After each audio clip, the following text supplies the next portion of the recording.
Kumar Agarwal, Academic Counselor IGNOU. We are studying BECC 134, Principles of Macroeconomics 2, Block 1, IS LM Analysis, Unit 3, Neoclassical Synthesis. Now, the concept of the neoclassical synthesis combines the ideas of classical economics and Keynesian economics through the IS-LM framework. Earlier, the IS curve explained equilibrium in the goods market and the LM curve explained equilibrium in the money market. Both these we studied in the earlier class. However, in real economy, both markets operate simultaneously and influence one another. Therefore, the economy reaches overall equilibrium only when both the goods market and the money market are in equilibrium at the same time.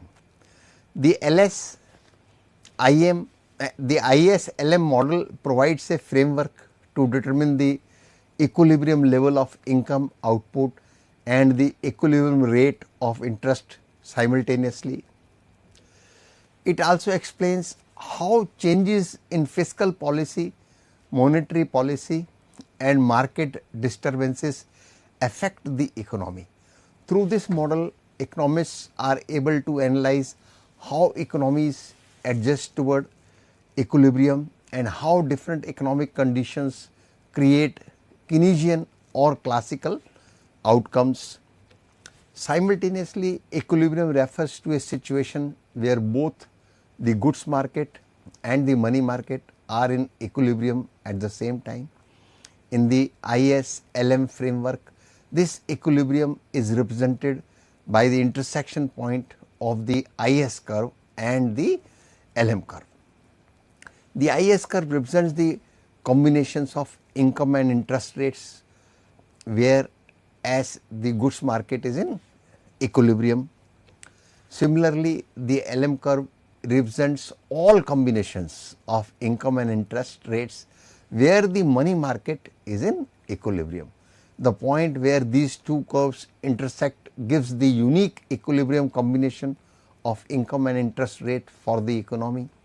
At the equilibrium point, firms produce exactly the amount of goods demanded in the economy and individuals hold the desired amount of money balances and financial assets. There is no unplanned accumulation or depletion of inventories. Similarly, there is neither excess demand nor excess supply of money. In the model, the rate of interest is measured on the vertical axis while income or output is measured on the horizontal axis, that is x axis. The equilibrium interest rate and the equilibrium output level are determined simultaneously through the intersection of the IS and LM curves. The analysis assumes that the price level remains constant. Because prices are fixed, firms are willing to supply whatever quantity of goods is demanded at that price level. Therefore, changes in output occur through changes in production rather than through changes in prices. Now, on x axis is the output in this diagram and y axis is the interest rate. There is simultaneously equilibrium in goods and money markets. This diagram is representing simultaneous equilibrium in goods and money markets. Now, shift in the IS curve. A shift in the IS curve occurs when there is a change in autonomous expenditure in the economy. Autonomous expenditure includes components such as investment, government expenditure or autonomous consumption that do not directly depend on income. When autonomous investment increases, aggregate demand rises. This causes the IS curve to shift rightward. A rightward shift in the IS curve indicate that at every rate of interest, the equilibrium level of income in the goods market becomes higher. As the IS curve shifts from one position to another, the equilibrium point with the LM curve also changes. Consequently, both equilibrium incomes and equilibrium interest rates rise. The increase in output occurs because higher investment increases aggregate demand and production. However, the increase in output is not equal to the full multiplier effect because the money market also influences the process. As income rises, people demand more money for transactions. Since the money supply is assumed fixed, the increase in money demand creates upward pressure on interest rates. However, interest rates discourage some private investment expenditure. This partial reduction in investment due to rising interest rates is known as the crowding out effect. Therefore, although output increases following a rise in autonomous expenditure, the final increase in output is smaller than what would occur if interest rates remain unchanged. A leftward shift in the IS curve would produce the opposite effects. If autonomous expenditure declines, aggregate demand falls, the IS curve shifts leftward, output decreases and interest rates decline. Now, in this diagram we see the shift in the IS curve. On x axis is the income and output level, and on y axis is the interest rates, and we see shift in the IS curve. One is IS1 curve and another is IS2 curve. Shift in the LM curve. A shift in the LM curve occurs due to changes in the money supply or changes in money demand conditions. When the central bank increases the money supply, the LM curve shifts rightward. Since the price level is assumed constant, an increase in nominal money supply increases real money balance available in the economy. The increased availability of money reduces the rate of interest because individuals now hold excess money balances and attempt to purchase financial assets such as bonds. As demand for bonds rises, bond prices increase and interest rates decline. Lower interest rates encourage investment spending by firms. Increased investment raises aggregate demand, and simultaneous you see production and income also rises. Consequently, the equilibrium level of output rises while the equilibrium rate of interest falls. Thus, a rightward shift in the LM curve leads to lower rates and higher income levels. Conversely, if the money supply decreases, the LM curve shifts leftward. Interest rates also rise because money becomes scarce, investment declines and output falls. Now, shift in the LM curve is shown in this diagram. On x axis is the income and output level, and on y axis is interest rate. So, we can see shift in the LM curve, LM1 curve and LM1 and LM2.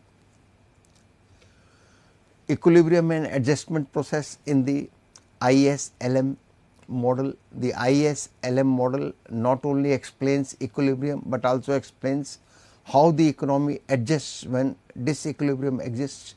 Disequilibrium occurs whenever the economy operates at a point that does not lie on both the IS and LM curves simultaneously. In such situations, forces within the economy automatically push it back toward equilibrium. The adjustment process depends upon conditions in both the goods market and the money market. If there is excess demand for money, individuals attempt to increase their money holdings by selling financial assets such as bonds. The selling of bonds lowers bond prices and raises interest rates. Therefore, excess demand for money causes interest rates to rise. On the other hand, if there is excess supply of money, individuals use their excess money balances to purchase financial assets. Bond prices rise and interest rate falls. Thus, the money market adjusts through changes in interest rates. If there is excess demand for goods, firms experience an unexpected reduction in inventories because consumers purchase more goods than firms plan to supply. Firms respond by increasing production, therefore output rises. If there is excess supply of goods, inventories accumulate unexpectedly. Firms respond by reducing production, consequently output declines. Thus, the goods market adjusts through changes in output and income. We see in this diagram disequilibrium situations and movement toward equilibrium. On x axis is income and output, and on y axis is interest rate. So, we see adjustment towards equilibrium.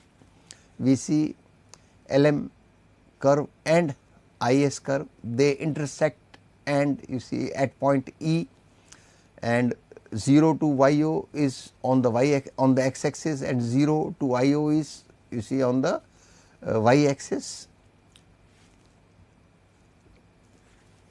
Different regions around the IS and LM curves represent different combinations of excess demand and excess supply in the two markets. Points to the left of LM curve indicate excess supply of money.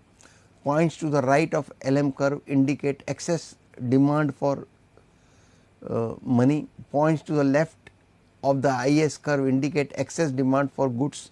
Points to the right of the IS curve indicate excess supply of goods.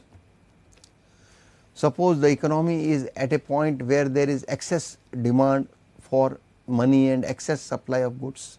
In such a situation, interest rates rise because people attempt to obtain money by selling assets.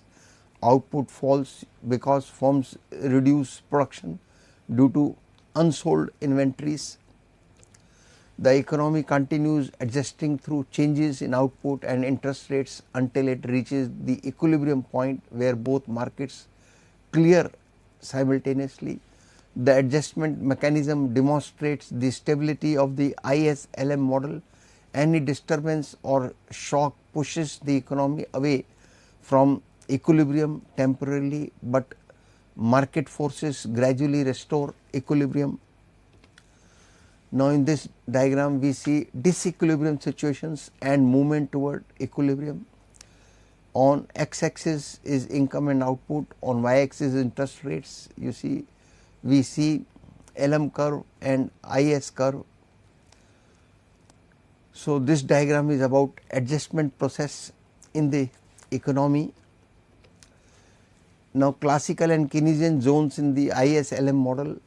The shape of the LM curve plays a major role in determining the effectiveness of fiscal and monetary policies.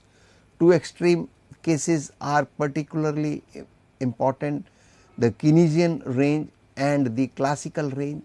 These ranges explain different economic conditions and policy outcomes. Keynesian range, the Keynesian range occurs when the LM curve is horizontal or nearly horizontal. This situation is associated with a liquidity trap. In a liquidity trap, interest rates are already extremely low, often close to zero. At such low interest rates, people prefer to hold money rather than hold bonds because they expect interest rates to rise in future, which would reduce bond prices and cause capital losses. When the bond prices you see fall, so when at the time of maturity you see people, when they will redeem it, they will get less money and they will suffer capital losses. Since people willingly hold any amount of money supplied at the prevailing interest rate, increase in money supply do not reduce interest rates further. As a result, monetary policy becomes ineffective. Under such circumstances, expansionary fiscal policy becomes highly effective. When government expenditure increases, aggregate demand rises and the IS curve shifts rightward. Since interest rates do not increase significantly, private investment is not crowded out. Therefore, income and output rises substantially. The Keynesian range reflects a depressed economy with idle resources and unemployment, where government intervention through fiscal policy is essential to stimulate economic activity. The classical range occurs when the LM curve is vertical or nearly vertical. In this situation, money demand is highly insensitive to interest rates. People prefer to hold financial assets rather than money because interest rates are already high and financial assets yield attractive returns. If the government increases expenditure and finances it through borrowing, demand for funds rises sharply. Since money demand does not respond much to interest rate changes, interest rates increase substantially. The sharp rise in interest rates discourage private investment almost completely. This phenomena is known as complete crowding out. As a result, government expenditure merely replaces private investment rather than increasing total demand. Therefore, output and income do not rise significantly. In the classical range, fiscal policy becomes ineffective while monetary policy is more effective. This situation reflects an economy operating near full employment, where increases in aggregate demand mainly affect interest rates rather than output. Between the Keynesian and classical extremes lies the intermediate range, which is considered more realistic. In this range, the LM curve is upward sloping. Both fiscal policy and monetary policy influence output and interest rates. When government expenditure increases, output rises, but interest rates also increase moderately. The increase in interest rates crowds out only part of private investment rather than all of it. Therefore, both income and interest rates increase simultaneously. The moderate range reflects real world economies more accurately because neither complete liquidity traps nor perfectly vertical LM curves are commonly observed in practice. The IS-LM framework is one of the most important macroeconomic models because it integrates the goods market and the money market into a unified framework. It helps economists and policy makers understand how fiscal policy and monetary policy influence equilibrium income, output and interest rates. The model also explains how economies adjust after shocks or disturbances and provides insight into the effectiveness of different policy measures under varying economic conditions. Through the concepts of Keynesian and classical ranges, the model demonstrates that the effectiveness of government policies depends on the shape of the LM curve and the prevailing economic environment. The new classical synthesis combines Keynesian and classical ideas through the IS-LM framework. The model explains simultaneously equilibrium in the goods and money market and determines equilibrium income and interest rates. Changes in autonomous expenditure shift the IS curve, while changes in money supply shift the LM curve. These shifts affect equilibrium, output and interest rates differently depending on economic conditions. The model also explains how the economy adjusts back toward equilibrium whenever disequilibrium occurs. Through the concept of Keynesian and classical zones, it highlights the varying effectiveness of fiscal and monetary policies. Overall, the IS-LM framework provides a comprehensive understanding of macroeconomic equilibrium, policy effectiveness and economic adjustment process. So, in this particular topic, students, we have seen, you see, the new classical synthesis. The new classical synthesis is an important development in macroeconomics that tried to combine the ideas of Keynesian economics with the traditional neoclassical approach. It became influential after the publication of Keynes' general theory, especially through the work of economists such as John Hicks, Paul Samuelson and Franco Modigliani. Now, there are two major approaches. Classical, neoclassical economists generally believe that markets adjust themselves. Prices and wages are flexible. The economy tends to move toward full employment. Government intervention is usually not necessary. Keynes, on the other hand, argued that the economy can remain in unemployment equilibrium. Prices and wages may not adjust quickly. Total demand can be insufficient. Government may need to increase spending or reduce taxes during a recession.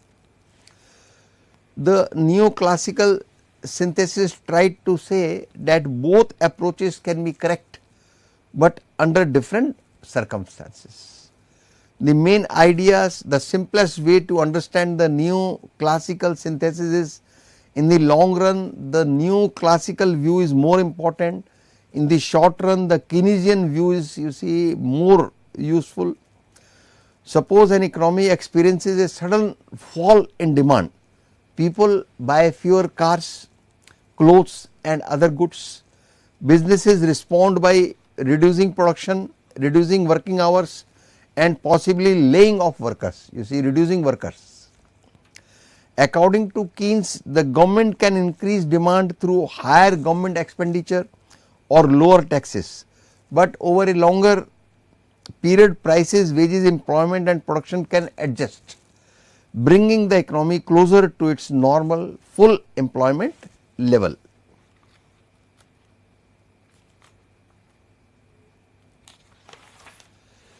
Short run and long run distinction, this is most important point.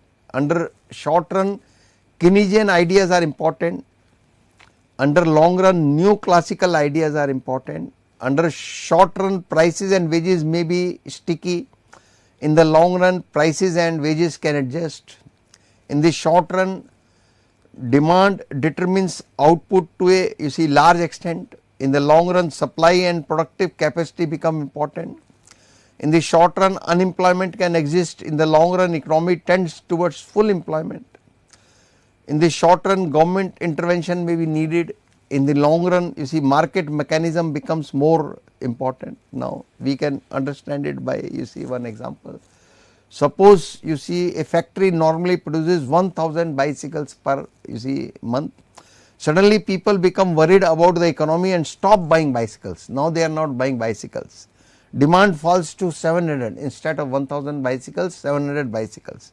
In the short run the factory may produce only 700 bicycles and some workers may become unemployed. This is the Keynesian part, but over time prices may fall, wages may adjust, demand may recover, businesses may change their production plans. The economy can gradually move towards its normal level of production. This is the neoclassical part. So we have seen both neoclassical part as well as Keynesian part. Now the IS and LM model and neoclassical synthesis. The neoclassical synthesis is closely associated with the IS LM model developed by John Hicks. The model tries to explain simultaneous determination of income output, interest rate, saving, investment, money demand, money supply. Now again the example is the government increases its expenditure on roads, schools, hospitals. Government spending increases demand, businesses receive more orders and increase production. They may hire more workers, workers receive income and spend more, therefore national income increases. This demonstrates the Keynesian side of the synthesis, but the increase in demand can also put pressure on prices and interest rates, and eventually the economy's supply capacity becomes important. The role of government, the neoclassical synthesis does not say that the government should always intervene. Instead, government intervention is particularly useful when the economy is experiencing problems such as recession, low demand, you see high unemployment. Suppose the economy is in recession, people are not buying enough goods, the government spends rupees 1000 on building roads, construction companies you see receive contracts, they employ workers, workers receive wages, workers spend their income on food, clothes and you see other goods, other businesses then receive more income. So, aggregate demand increases, thus this is the Keynesian you see policy approach. Now, what happens when the economy reaches full employment? Suppose an economy has reached full employment, now the government continues increasing spending rapidly, there may not be more unemployed workers or unused factories left. Therefore, businesses may respond mainly by increasing prices rather than production. So, excessive demand can create inflation. This is where the neoclassical part becomes important. Therefore, government should support demand when there is recession, but excessive demand stimulation can create inflation when the economy is already near full employment. Then next is the Phillips curve connection. The neoclassical synthesis also become associated with the idea of relationship between inflation and unemployment. In the short run, policy makers may face a trade off.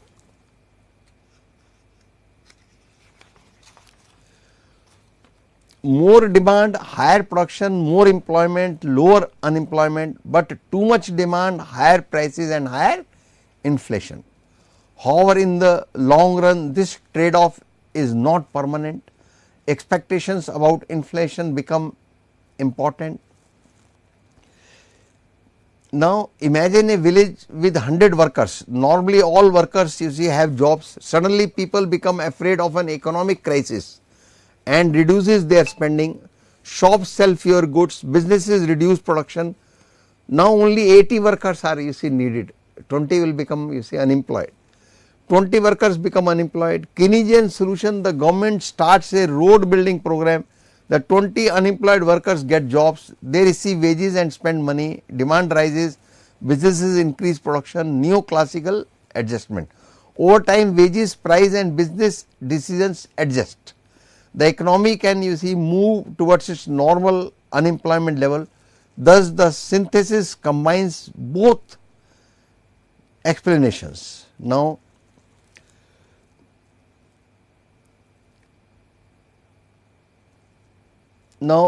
main features of neoclassical synthesis are it combines Keynesian and neoclassical economics. Keynesian economics is particularly useful for short run you see fluctuations. Neoclassical economics is particularly important for long term equilibrium. Prices and wages may be you see rigid in the short run. In the long run, prices and wages are assumed to be more flexible. The economy can experience unemployment in the short run. Government fiscal and monetary policies can help during recessions. Excessive demand stimulation can lead to inflation. The IAS-LM framework became an important part of the synthesis. It attempted to reconcile Keynesian ideas with the traditional theory of markets.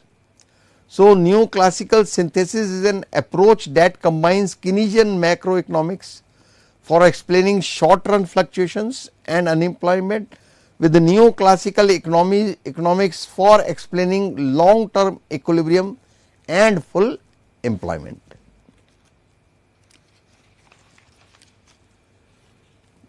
So, now we come to the next you see unit, that is block 2, gross domestic product and price level in short run and long run.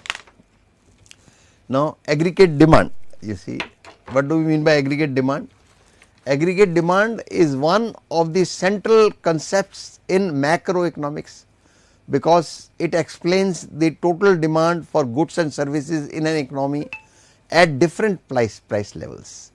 In earlier macroeconomic analysis through the ISLM framework, the price level was assumed to remain fixed. Under that assumption, equilibrium output and interest rates were determined through the interaction of the goods market and the money market. However, in a real economy, prices are not always constant. Changes in the overall price level affect money demand, investment, consumption and output. Therefore, macroeconomic analysis becomes more realistic when the assumption of fixed prices is relaxed.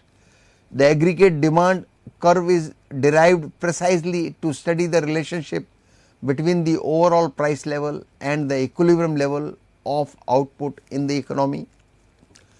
The aggregate demand curve is developed using the ISLM model and represents combinations of price levels and output levels at which both the goods market and the money market are simultaneously in equilibrium.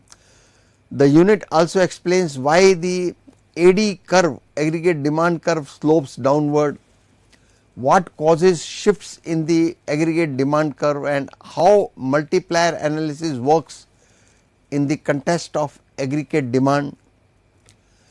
The simple Keynesian model was developed during the period of the Great Depression, when economies were suffering from severe unemployment and low production. Keynes argued that economies often produce below their full potential because aggregate demand is insufficient. According to him, firms reduce production not because they lack productive capacity, labor or technology, but because there is inadequate demand for goods and services. The demand is not sufficient.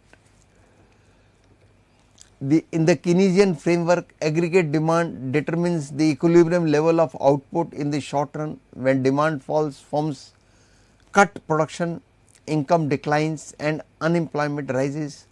Similarly, when demand increases, firms expand production and employment. Although the Keynesian model successfully explained short run economic fluctuations, it had several limitations.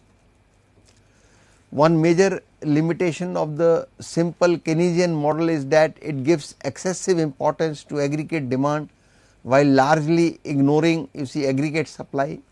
In reality, the productive capacity of an economy depends upon factors such as labor, capital, technology, institutional arrangements, market structure and natural resources. Even if aggregate demand increases continuously, the economy cannot produce unlimited output because production is constrained by available resources and productive efficiency.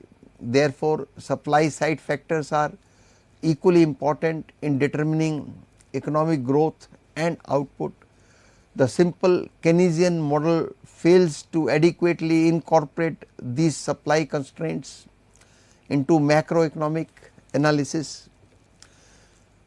Another important limitation is that the simple Keynesian model concentrates mainly on the goods market and does not adequately consider the role of the money market and interest rates.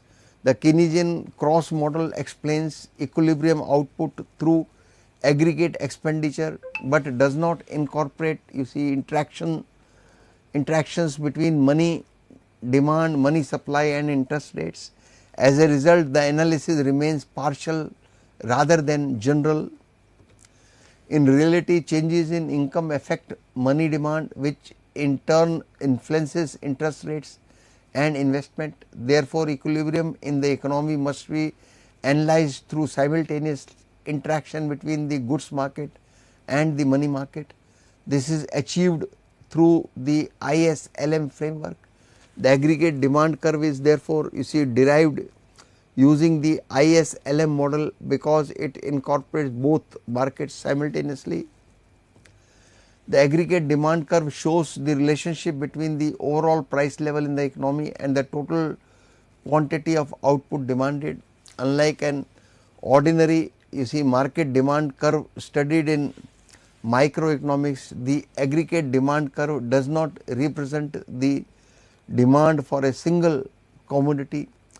Instead, it represents total planned expenditure on all final goods and services produced in the economy. The aggregate demand curve includes demand arising from consumption expenditure, investment expenditure, government expenditure and net exports. Each point on the aggregate demand curve represents simultaneous equilibrium in both the goods market and the money market. Now, in this diagram, aggregate output is on the x axis and price level is shown on the y axis. Now, by this diagram we are understanding meaning of aggregate demand curve. Aggregate demand curve is shown in this diagram. The aggregate demand curve AD curve is derived from the ISLM framework by allowing the price level to change instead of keeping it fixed. In the ISLM model, equilibrium is determined through the interaction of the goods market, that is IS curve, and the money market LM curve. When prices are flexible, changes in the price level affect the money market first, which then affects interest rates, investment and output. Suppose the price level rises, a rise in prices increase nominal income because people now require more money for the same amount of transactions. As a result, the demand for money increases.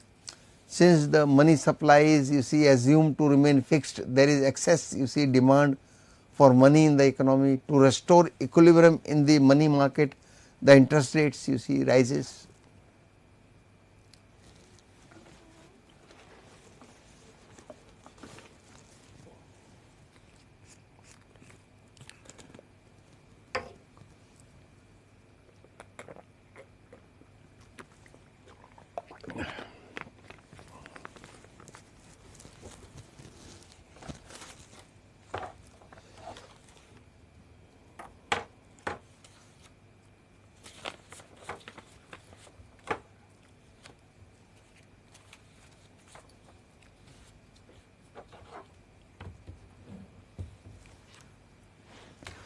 So, the increase in the interest rate discourages investment expenditure.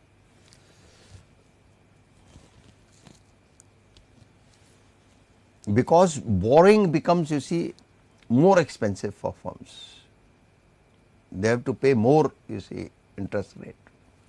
A fall in investment reduces aggregate expenditure, which ultimately lowers equilibrium output and income in the economy.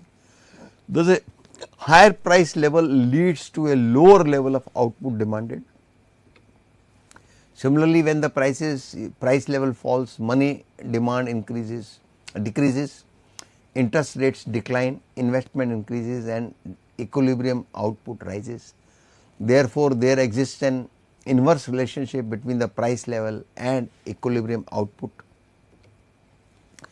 Graphically, a rise in price level reduces real money balance, causing the LM curve to shift leftward. The new equilibrium between the IS and LM curves occurs at a higher interest rate and lower output.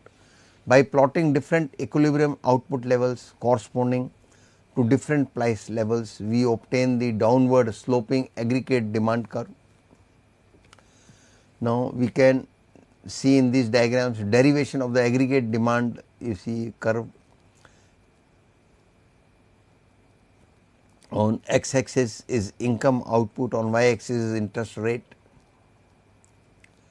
and in the second diagram on x axis is income output, on y axis is price level. In one diagram it is on y axis interest rate, in another diagram on y axis is price level. So, we can derive derivation, this diagram shows the derivation of the aggregate demand curve. In the ISLM model, money demand depends on nominal income, which is equal to the product of price level and real income.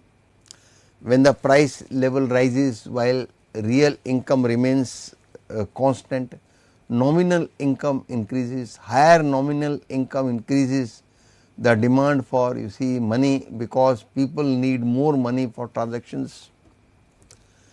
As money demand rises, the money demand curve shifts rightward. Since the money supply is assumed fixed, there is excess demand for money at the existing interest rate. To restore equilibrium, the money market interest rates rise. An increase in interest rate discourages investment spending, because borrowing becomes more expensive for firms. As investment declines, aggregate expenditure falls. A reduction in aggregate expenditure reduces equilibrium output and income in the economy. Thus, an increase in the price level ultimately leads to a decline in equilibrium output. This inverse relationship between price level and equilibrium output gives rise to the downward sloping aggregate demand curve. Now, impact on investment and output. You see, what is the impact on investment and output? Conversely, when the price level falls, money demand decreases, interest rates decline, investment spending rises, aggregate expenditure increases, and equilibrium output rises. Now, aggregate demand curve from ISLM analysis. The derivation of the aggregate demand curve can also be understood graphically through shifts in the LM curve. Suppose the economy initially operates at a certain price level. The given real money supply determines the position of the LM curve. The intersection of the IS and LM curve determine equilibrium output and interest rates. Now, suppose the price level increases. Since nominal money supply remains fixed, higher prices reduce the real money supply. A reduction in real money balances shifts the LM curve leftward. The new intersection of the IS and LM curves occurs at a higher interest rate and lower output level. By plotting the various equilibrium output levels corresponding to different price levels, we obtain the downward sloping aggregate demand curve. Every point on the aggregate demand curve therefore represents simultaneous equilibrium in both the goods market and the money market. The aggregate demand curve slopes downward because higher prices reduce the real value of money balances and thereby reduce total demand in the economy. The downward slope of the aggregate demand curve can be explained through three important effects. The first is wealth effect, second is interest rate effect, third is exchange rate effect. Now, wealth effect. The wealth effect explains how changes in the price level influence consumption expenditure. People generally hold part of their wealth in the form of money balances. When the price level falls, the real purchasing power of money increases. Individuals feel wealthier because their existing money balances can now purchase more goods and services. As a result, consumers increase their consumption expenditure, leading to higher aggregate demand. Conversely, when the price level rises, the real value of money balances declines. People feel poorer and reduce consumption spending. Consequently, aggregate demand falls. Thus, there exists an inverse relationship between price level and consumption expenditure. The interest rates effect explains how price changes influence investment spending through changes in interest rates. When the price level falls, the real money balances increase. Excess money supply in the economy reduces interest rates. Lower interest rates encourage firms to borrow and invest more in capital goods. Increased investment raises, you see, aggregate demand. Conversely, when the price level, you see, rises, real money balances fall and interest rates increase. Higher interest rates discourage investment spending and reduce aggregate demand. Thus, price level and investment expenditure are inversely related. The next is exchange rate effect. You see, the exchange rate effect explains how changes in domestic price level influence net exports. When domestic prices fall relative to foreign, you see, prices, domestic goods become cheaper in international markets. Foreign consumers increase demand for domestic exports, while domestic consumers, you see, reduce imports because imported goods become relatively expensive. As exports rise and imports decline, net exports increase, leading to higher aggregate demand. Conversely, when domestic prices rise, foreign goods become, you see, relatively cheaper, exports decline and imports increase, reducing net exports and aggregate demand. Thus, higher price levels reduce net exports and lower aggregate demand. Shift in the aggregate demand curve. A movement along the aggregate demand curve occurs because of changes in the price level. However, a shift of the aggregate demand curve occurs due to changes in factors other than the price level. Any factor that changes, you see, aggregate expenditure independently of the price level will shift the aggregate demand curve. A rightward, you see, shift of aggregate demand curve indicates higher aggregate demand at every price level, while a leftward shift indicates lower aggregate demand at every price level. Now, we can explain by diagram. Shift in aggregate demand curve, you see, on x axis is income output and on y axis is, you see, price level.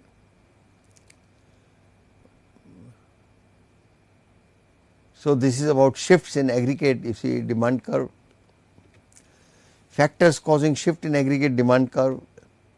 Now, changes in investment. First factor is changes in investment. Businesses expectations and technological developments significantly influence investment expenditure. If firms become, you see, optimistic about future profits, or if technological innovations occur, firms increase investment spending. Higher investment raises, you see, aggregate demand and shifts the AD curve, you see, rightward. On the other hand, pessimistic business expectations, you see, reduce investment expenditure and shift the AD curve, you see, leftward. Changes in household behavior and wealth influence consumption expenditure. If household decide to save more due to uncertainty or higher interest rates, consumption expenditure declines. Reduced consumption shifts the AD curve, you see, leftward.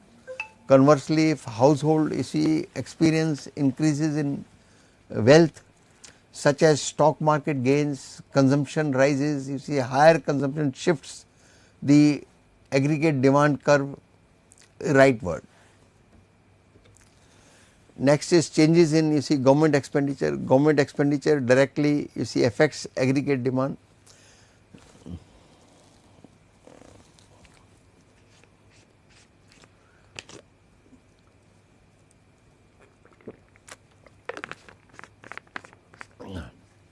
Changes in government expenditure. Government expenditure directly affects aggregate demand. An increase in government purchases of goods and services raises total demand in the economy and shifts the aggregate demand curve rightward. A reduction in government expenditure lowers aggregate demand and shifts the aggregate demand curve leftward. Fiscal policy therefore becomes a powerful tool for influencing aggregate demand.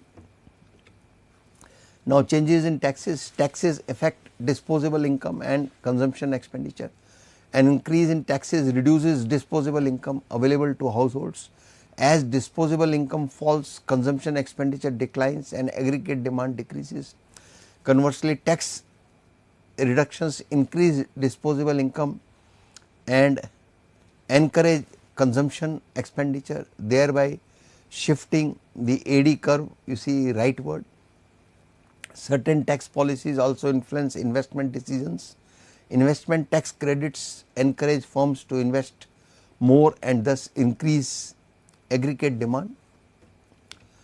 Net exports are you see equal to exports minus imports. An increase in exports or a reduction in imports raises net exports and increases aggregate demand. For example, if foreign economies experience economic growth, they demand more domestic goods, increasing exports and shifting the aggregate demand curve rightward. Conversely, foreign recessions reduce demand for domestic exports and shift the aggregate demand curve leftward.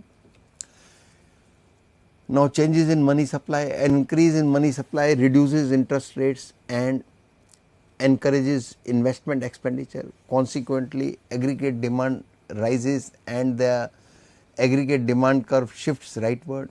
A decrease in money supply raises interest rates, reduces you see investment and shifts the aggregate demand curve leftward. It is important to note that changes in the price level do not shift the aggregate demand curve, instead they cause movements along the curve.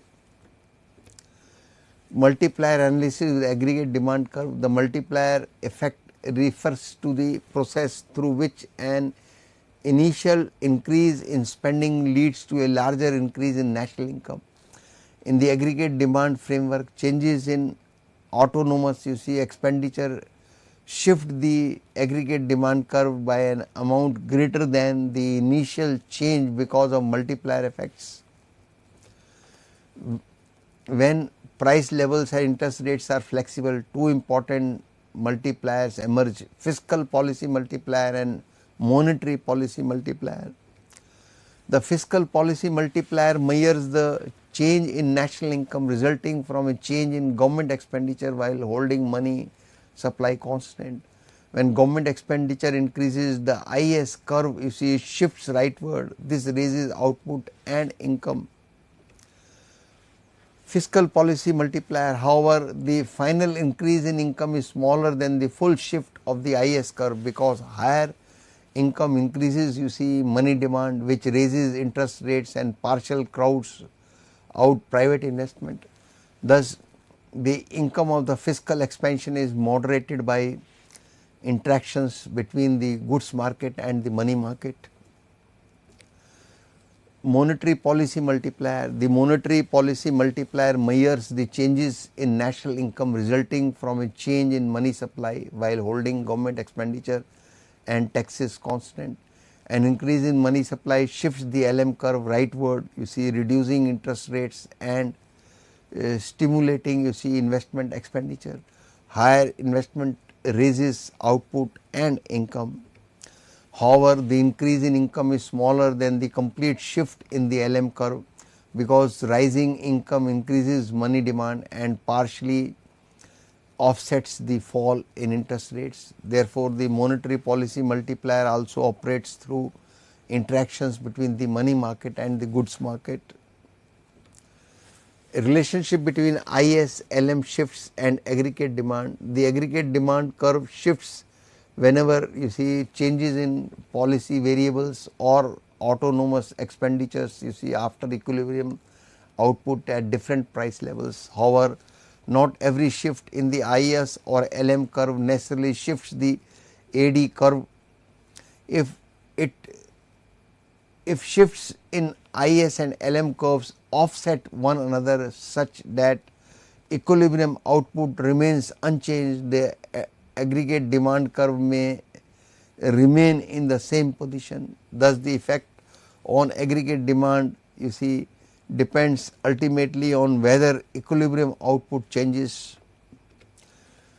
The aggregate demand curve is derived from the IS-LM framework by allowing prices to vary. It represents the inverse relationship between the price level and equilibrium output in the economy. The AD curve slopes downward because of the wealth effect, interest rate effect and exchange rate effect. changes in investment consumption, government expenditure, taxation, net exports and money supply shift the AD curve. The chapter also highlights the importance of the multiplier analysis in understanding how fiscal and monetary policies affect aggregate demand and national income. Overall, the aggregate demand framework provides a comprehensive understanding of how price levels, policy variables and economic conditions interact to determine total demand and equilibrium output in the economy. Now, you see in this chapter we have seen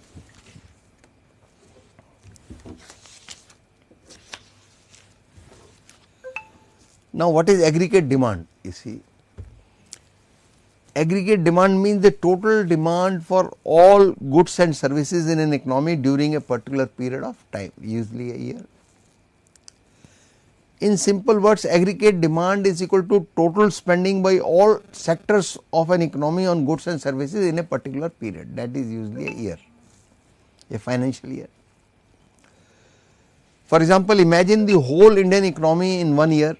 People buy, you see, food, clothes, cars and houses, business buy machine and buildings, the government spends on roads, schools and hospitals, foreigners, you see, buy Indian goods.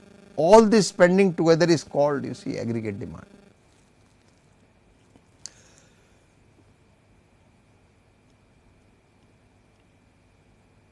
The four components of aggregate demand has four main components, that is AD is equal to C plus I plus G plus X minus M, where C is consumption, I is investment, G is government, you see, expenditure and X is exports and M is imports. So, last is X minus M, that is net exports. How we derive net exports? If we minus imports from exports, we get net exports. Now, consumption means, you see, spending by households on goods and services.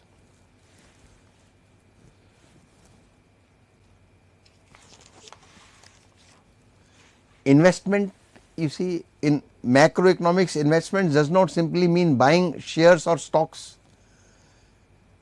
Investments mainly means, you see, spending by businesses on production assets. A factory buys new machinery, that is investment. A company constructs a new factory, that is investment. A shop buys equipment, that is investment. A business purchases computers for its office, that is investment. Next is government expenditure. The government also spends money on goods and services like construction of, you see, roads, building hospitals, building government schools, paying salaries to government employees, purchasing equipment for defense forces, and the last is, you see, net exports, that is exports minus imports. This is the difference between exports and imports. Exports goods and services sold to other countries, imports goods and services purchased from other countries.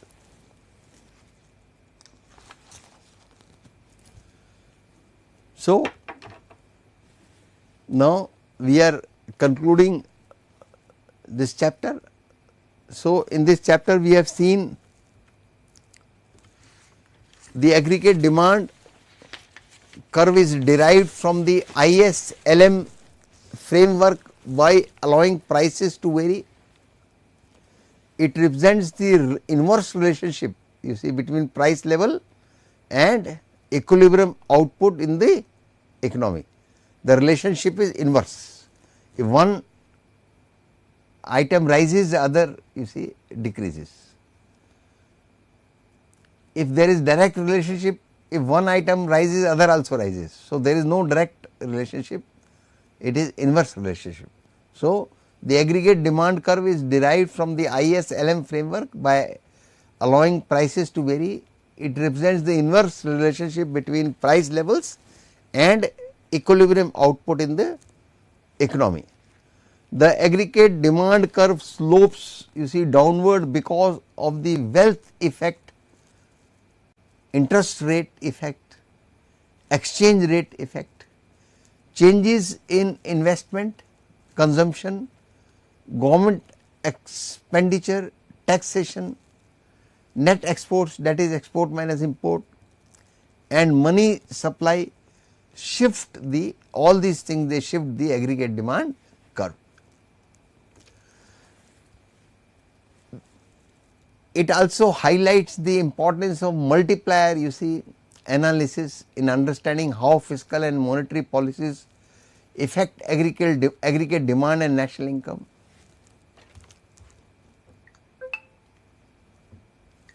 Overall, the aggregate demand framework provides a comprehensive, you see, understanding of how price levels, policy variables and economic conditions interact to determine total demand and equilibrium output in the economy.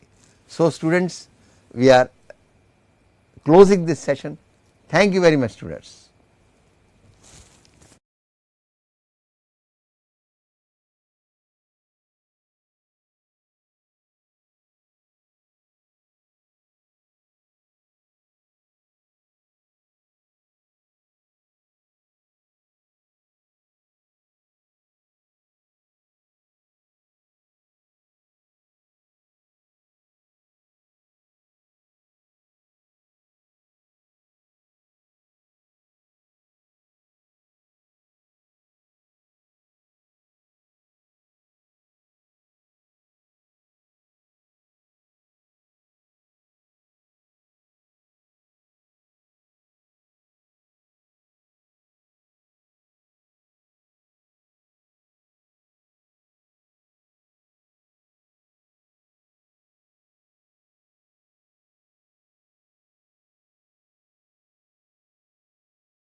విద్య యొక్క లక్ష్యాలు.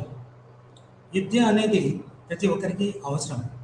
ఈ యూనిట్లో SDG4 యొక్క లక్షణాలు మరియు వాటి యొక్క వివరణ ఇస్తాను.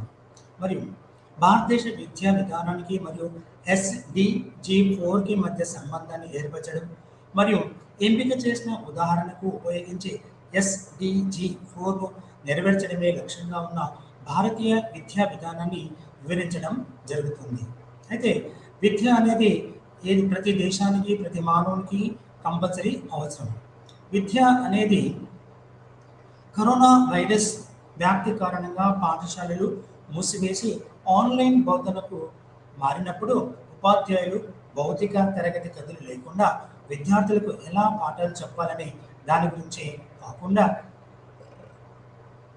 చాలామంది విద్యార్థులకు ప్రాథమిక సాంకేతిక పరిజ్ఞానం అందుబాటులో లేదనే విషయం కూడా ఆందోళన చెందారు.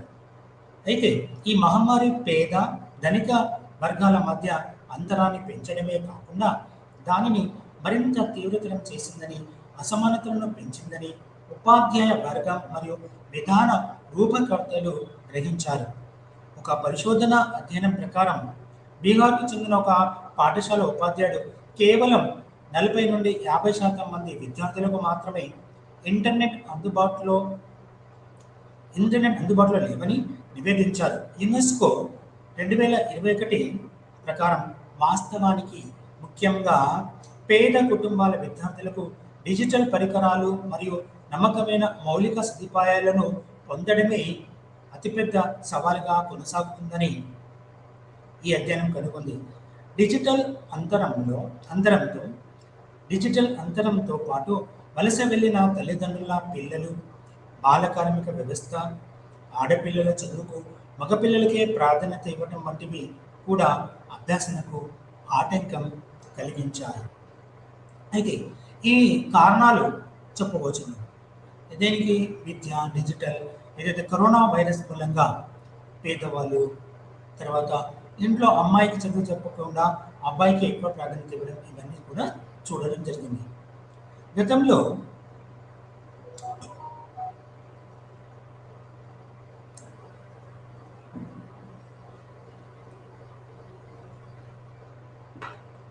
గతంలో విద్యపై సహస్రాబ్ది అభివృద్ధి లక్ష్యాలు MDGలు 2015 నాటికి లింగ భేదం లేకుండా ప్రతి బిడ్డ ప్రాథమిక విద్యను పొందాలని సూచించాయి.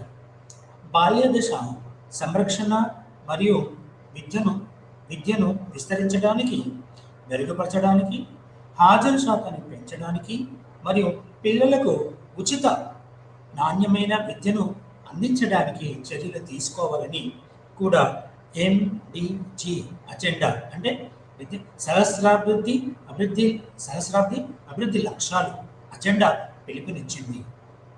యువత మరియు వృద్ధుల కోసం జీవితకాల అభ్యాసం, వయోజన అక్షరాభ్యాసత, లింగ సమానత్వం మరియు అభ్యాస అవకాశాల కల్పన వంటివి ప్రాధాన్యత అంశాలుగా ఉన్నాయి. ఉదాహరణకు విద్యపై MDG ఫలితంగా అక్షరాస్యత 2000లో 87% నుండి 2012లో 89%కి స్వల్పంగా పెరిగింది.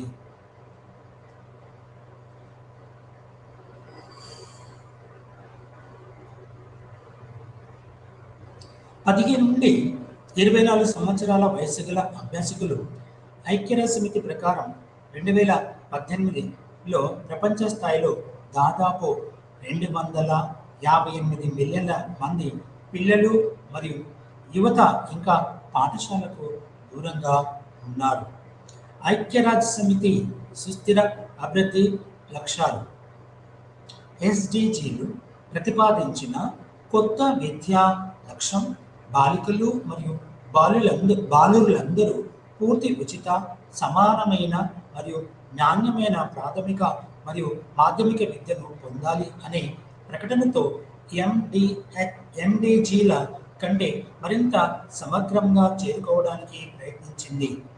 యునైటెడ్ నేషన్ గణాంకాల విభాగం అయితే మహమ్మారి కారణంగా అంటే కరోనా మహమ్మారి కారణంగా పాఠశాలలు తాత్కాలికంగా మూసివేయబడటం మరియు పిల్లలు ఇంట్లో సంరక్షకులపై ఆధారపడడంతో దాదాపు 91% పేద పిల్లలు మరియు యువత పాఠశాలకు దూరమయ్యారని, తద్వారా సంవత్సరాల పురోగతికి ఆటంకం కలిగిందని పేర్కొనబడింది.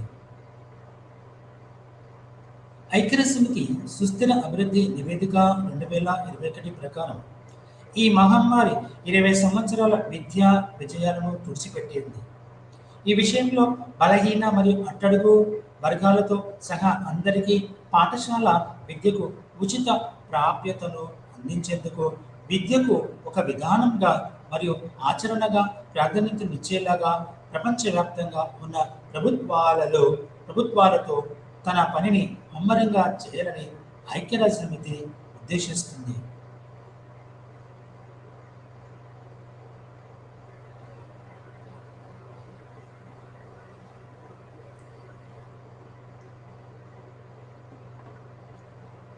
ఈ యూనిట్లో భారతీయ విద్యా విధానం మరియు కార్యక్రమాల నేపథ్యంలో SDG 4 అందరికీ సమ్మిళిత మరియు సమానమైన నాణ్యమైన విద్యను అందించడం మరియు జీవితకాల అభ్యాస అవకాశాలను ప్రోత్సహించడం ద్వారా జీవితకాల అభ్యాస అవకాశాలను ప్రోత్సహించడం ద్వారా నిర్దేశించబడిన లక్ష్యాలు మరియు అవకాశాల గురించి మనము చర్చిస్తాము.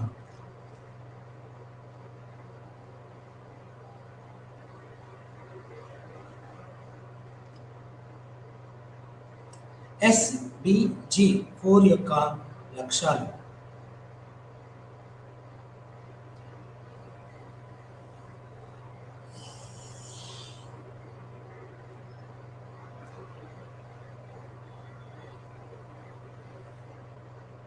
ప్రపంచ స్థాయిలో SDG 4కు 10 అనుబంధ లక్ష్యాలు ఉన్నాయి. వీటిని ఏ దేశ సందర్భంలోనైనా వర్తింపజేయవచ్చు. ఐక్యరాజ్యసమితి ప్రకారం చివరి 3 లక్ష్యాలు అమలు చేసే పద్ధతులపై ఆధారపడి ఉంటాయి. మొత్తం 10లో చివరి 3 చాలా ముఖ్యమైనవి. ఒకటి బాలికలు మరియు బాలురందరూ సంబంధిత మరియు ప్రభావవంతమైన అభ్యాసన ఫలితాలకు దారితీసే ఉచిత, సమానమైన మరియు నాణ్యమైన ప్రాథమిక మరియు మాధ్యమిక విద్యను పూర్తి చేసేలా నిర్ధారించాలి. రెండవది, బాలికలు మరియు బాలురు అందరూ ప్రాథమిక విద్యకు సిద్ధమయ్యేలా వారికి నాణ్యమైన బాల్య వికాసం, సంరక్షణ మరియు ప్రీ ప్రైమరీ విద్య అందుబాటులో ఉండేలా చూడాలి. మూడవది, మహిళలు మరియు పురుషులందరికీ సరసమైన మరియు నాణ్యమైన సాంకేతిక, వృత్తి మరియు తృతీయ స్థాయి విద్యకు సమాన ప్రాప్యతను నిర్ధారించండి. నాలుగవది, సంబంధిత నైపుణ్యాలు, సాంకేతిక మరియు వృత్తిపరమైన నైపుణ్యాలు కలిగిన యువత మరియు పెద్దలు ఉపాధి, ఉద్యోగాలు మరియు వ్యవస్థాపకత కోసం పెద్ద సంఖ్యలో రావాలి.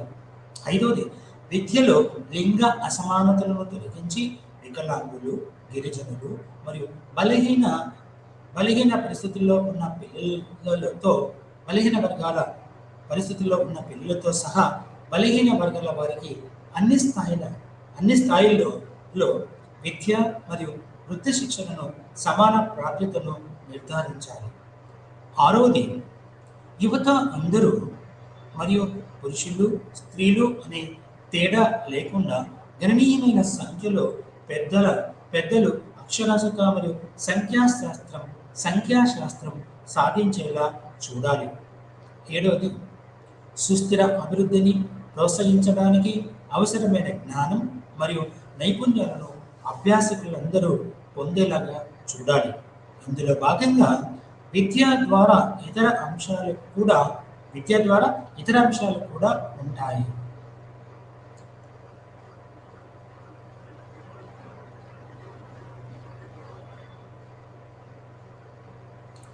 సుస్థిర అభివృద్ధి మరియు సుస్థిర జీవన శైలి సుస్థిర అభివృద్ధి మరియు సుస్థిర జీవన శైలిలో మానవ హక్కులు, లింగ సమానత్వం, శాంతి మరియు అహింస సంస్కృతిని ప్రోత్సహించడం. ప్రపంచ పౌరసత్వం సంస్కృతికి వైవిధ్యం పట్ల ప్రశంస మరియు సుస్థిర అభివృద్ధికి సంస్కృతి యొక్క సహకారం. ఇక్కడ ఏబిసి అనే 3 ఉన్నాయి. అంటే అక్కడ 7 చెప్పాము, ఇవి 8, 9, 10 అనమాట. ఇక్కడ 4Aలో 2030 2030 నాటికి పిల్లలు, వికలాంగులు మరియు లింగ వివక్షకు అనుగుణమైన విద్యా సౌకర్యాలను నిర్మించి ఉన్నతీకరించాలి. అలాగే అందరికీ సురక్షితమైన, అహింసాత్మకమైన, సమ్మిళితమైన మరియు సమర్థవంతమైన అభ్యాస వాతావరణాలను అందించాలి. బి అంటే 8వది, 7 అయిన తర్వాత 8వది, 9, 7, 8, 9. 4లో బి 2020 నాటికి అభివృద్ధి చెందిన దేశాలు మరియు ఇతర అభివృద్ధి చెందుతున్న దేశాలలో వృత్తి శిక్షణ, సమాచార మరియు కమ్యూనికేషన్ టెక్నాలజీ, సాంకేతిక, ఇంజనీరింగ్ మరియు శాస్త్రీయ కార్యక్రమాలతో సహా ఉన్నత విద్యలో చేరడానికి అభివృద్ధి చెందుతున్న దేశాలకు, ముఖ్యంగా అత్యల్ప అభివృద్ధి చెందిన దేశాలు, చిన్న ద్వీప అభివృద్ధి చెందుతున్న రాష్ట్రాలు మరియు ఆఫ్రికన్ దేశాలకు అందుబాటులో ఉన్న స్కాలర్షిప్ల సంఖ్యను ప్రపంచవ్యాప్తంగా గణనీయంగా విస్తరించాలి.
చివరి 3లో ఏ అంటే 8, బి అంటే 9, సి అంటే 4C.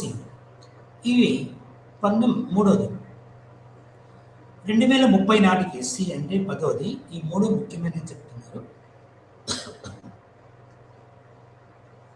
2030 నాటికి అభివృద్ధి చెందుతున్న దేశాలలో, ముఖ్యంగా అత్యల్ప అభివృద్ధి చెందిన దేశాలు మరియు చిన్న ద్వీప అభివృద్ధి చెందుతున్న రాష్ట్రాల్లో ఉపాధ్యాయ శిక్షణ కోసం అంతర్జాతీయ సహకారం ద్వారా అర్హత గల ఉపాధ్యాయుల సరఫరాను గణనీయంగా పెంచాలి. అంటే ఉన్నత విద్య బోధించే ఉపాధ్యాయుల యొక్క శిక్షణ పెంచి ఆ చక్కటి శిక్షణ పొందిన ఉపాధ్యాయులను వాళ్ళకు సరఫరా అంటే వాటిని స్కూళ్ళకు పంపించడానికి వాళ్ళ యొక్క ప్రాధాన్యత పెంచాలి అని చెప్తుంది.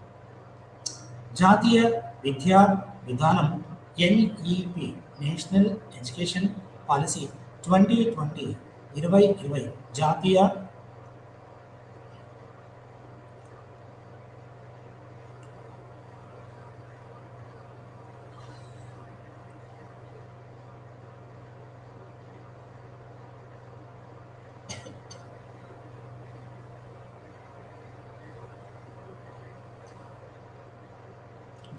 విద్యా విధానం నేషనల్ ఎడ్యుకేషన్ పాలసీ 2020 జాతీయ విద్యా విధానం NEP 2020 విద్యకు సంబంధించిన ఎస్డిజి 4 లక్ష్యాలను ప్రతిబింబించేలా రూపొందించబడింది.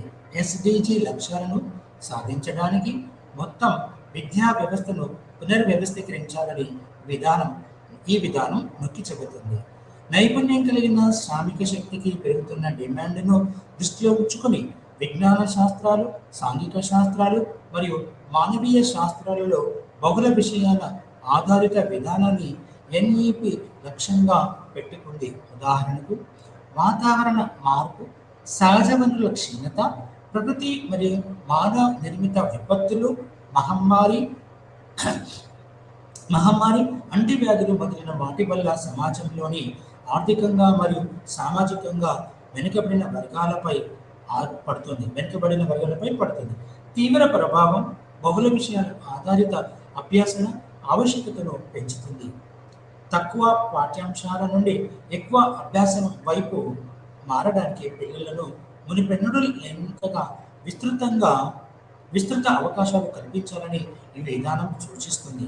మరో మాటలు చెప్పాలంటే అభ్యాసకులను ఉపాధికి సిద్ధం చేసేందుకు వారిలో విమర్శనాత్మక ఆలోచన, సమస్య పరిష్కారం, సృజనాత్మక ఆలోచన, నూతన ఆవిష్కరణలు వంటి నైపుణ్యాలను పెంపొందించాలని ఎన్ఈపి లక్ష్యంగా పెట్టుకుంది. వాస్తవానికి సామాజిక లేదా ఆర్థిక నేపథ్యంతో సంబంధం లేకుండా అభ్యాసకులందరికీ అత్యున్నత నాణ్యత గల విద్యను సమానంగా అందించాలి అని ఎన్ఈపి నేషనల్ ఎడ్యుకేషన్ పాలసీ ఆకాంక్షిస్తుంది. తద్వారా ఈ అభ్యాసకుడు మినహాయించబడడు.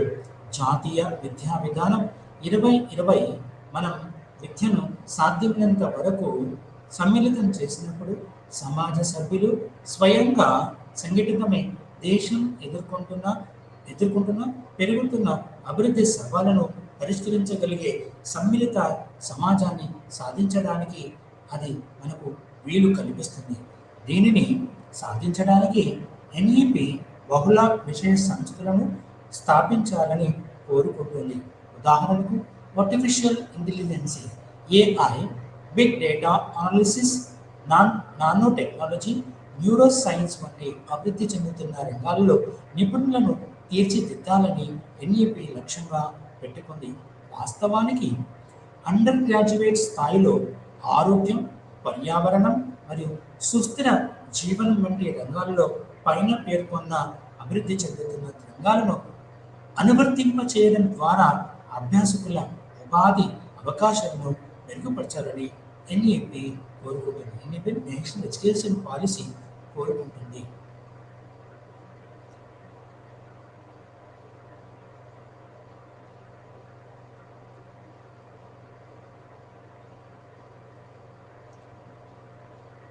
సమానత్వం, నాణ్యమైన విద్య అందుబాటు వంటి గత విధానాలు ద్వారా సాధించిన లక్ష్యాలను సాధించడమే జాతీయ విద్యా విధానం లక్ష్యం. భారతదేశంలో ప్రాథమిక విద్యకు సంబంధించిన మైలురాళ్లలో ఒకటి పిల్లలకు ఉచిత మరియు నిర్బంధ విద్య హక్కు చట్టం 2009ని ఆమోదించడం.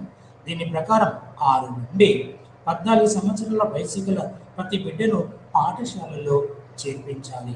ఈ చట్టం ద్వారా విద్యను పిల్లల ప్రాథమిక హక్కుగా మార్చాలి మరియు ఈ హక్కును నిరాకరించడం నేరంగా పరిగణించబడుతుంది. 6 నుండి 14 సంవత్సరాలు ఉచిత నిర్బంధ విద్య, ఒకవేళ ఎవరన్నా దీన్ని నిరాకరిస్తే వాళ్ళు శిక్షార్హులు.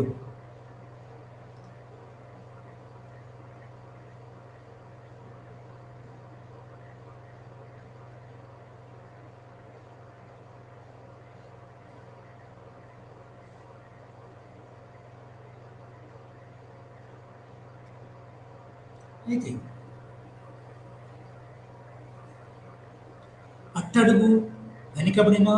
అట్టడుగు మరియు వెనుకబడిన తక్కువ ప్రాతినిధ్యం ఉన్న వర్గాలను చేర్చడానికి ప్రాధాన్యత రంగాలను నిర్దేశిస్తూ సమానత్వం, ఆర్థిక మరియు సామాజిక చలనతలను శోధించడానికి విద్యను ఒక మార్గంగా అన్వయించడానికి ఎన్ఈపి కృషి చేస్తుంది. అంటే అట్టడుగు స్థాయిలో షెడ్యూల్ కులాలు, షెడ్యూల్ తెగలు మరియు అడవుల్లో నివసించే గిరిజన జాతి వాళ్ళకు అన్నిటికీ కూడా వాళ్ళకి వాళ్ళకి సమానత్వం, ఆర్థిక మరియు సామాజిక చలనతలు అంటే సమాజంలో మార్పులు అటు నుంచి ఇటు చేయడానికి ఈ ఎన్ఈపీ కృషి చేస్తుంది, నేషనల్ ఎడ్యుకేషన్ పాలసీ. ఈ మార్గాన్ని బలోపేతం చేయడానికి ఈ మార్గాన్ని బలోపేతం చేయడానికి భవిష్యత్తు తరాల పౌరులను నిర్మించే విద్యా సంస్కరణలకు ఉపాధ్యాయులే కేంద్ర బిందువు అని ఎన్ఈపి భావిస్తుంది. వాస్తవానికి అన్ని స్థాయిలలో బోధన వృత్తిలోకి ప్రవేశించడానికి అత్యుత్తమ మరియు అత్యంత ప్రభావవంతులైన వ్యక్తులను నియమించుకోవడానికి ఎన్ఈపి సిద్ధంగా ఉంది. ఎన్ఈపి యొక్క ఈ విధాన లక్ష్యం నుండి భారతదేశం SDG4Cని సాధించే మార్గంలో ఉందని మనం అర్థం చేసుకో. CABC ఇవి 8-9 ముఖ్య లక్ష్యాలు చివరి. అందుకని ఇక్కడ వాటిని మళ్ళీ తిరిగి చెప్పబడుతుంది.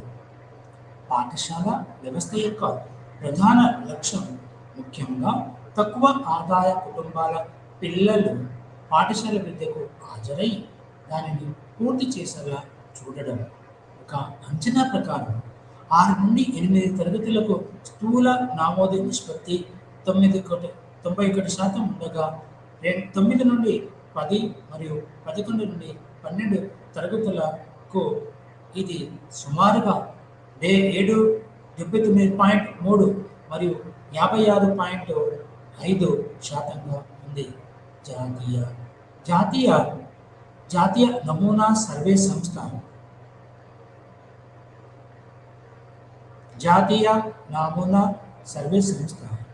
ప్రకారం భారతదేశంలో 6 నుండి 17 సంవత్సరాల వయసు గల వారిలో దాదాపు 3% 3.22 కోట్ల మంది 3.22 కోట్ల మంది పిల్లలు పాఠశాలకు దూరంగా ఉన్నారు. దీని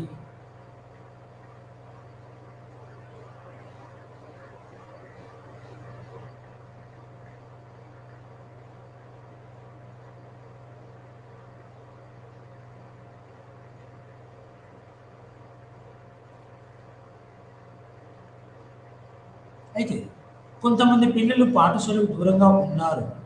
అయితే దాదాపు 3.22 కోట్ల మంది పిల్లలు పాఠశాలకు దూరంగా ఉన్నారు. దీని ప్రకారం బడి మానేసిన పిల్లలను తిరిగి పాఠశాలకు తీసుకురావాలి మరియు బడి మానేసిన పిల్లలతో సహా అందరికీ విద్యను ఉచితంగా అందుబాటులో ఉండాలి. నిరుపేద పిల్లలకు ఇటువంటి విద్యా అవకాశాలను అందించడానికి సమగ్ర శిక్ష వంటి పథకాలను రూపొందించారు. బడి మానేసిన విద్యార్థులను తిరిగి పాఠశాలలో చేర్పించడానికి మరియు పాఠశాలను సామాజిక న్యాయం మరియు సాధికారత శాఖ, దివ్యాంగుల సాధికారత శాఖ, రాష్ట్ర మరియు జిల్లా అధికారులు వంటి సంస్థలతో అనుసంధానించాలనే ఆలోచనను ఎన్ఈపి సూచిస్తుంది. క్షేత్రస్థాయిలో బడి మానేసిన పిల్లలను విద్యార్థులుగా క్షేత్రస్థాయిలో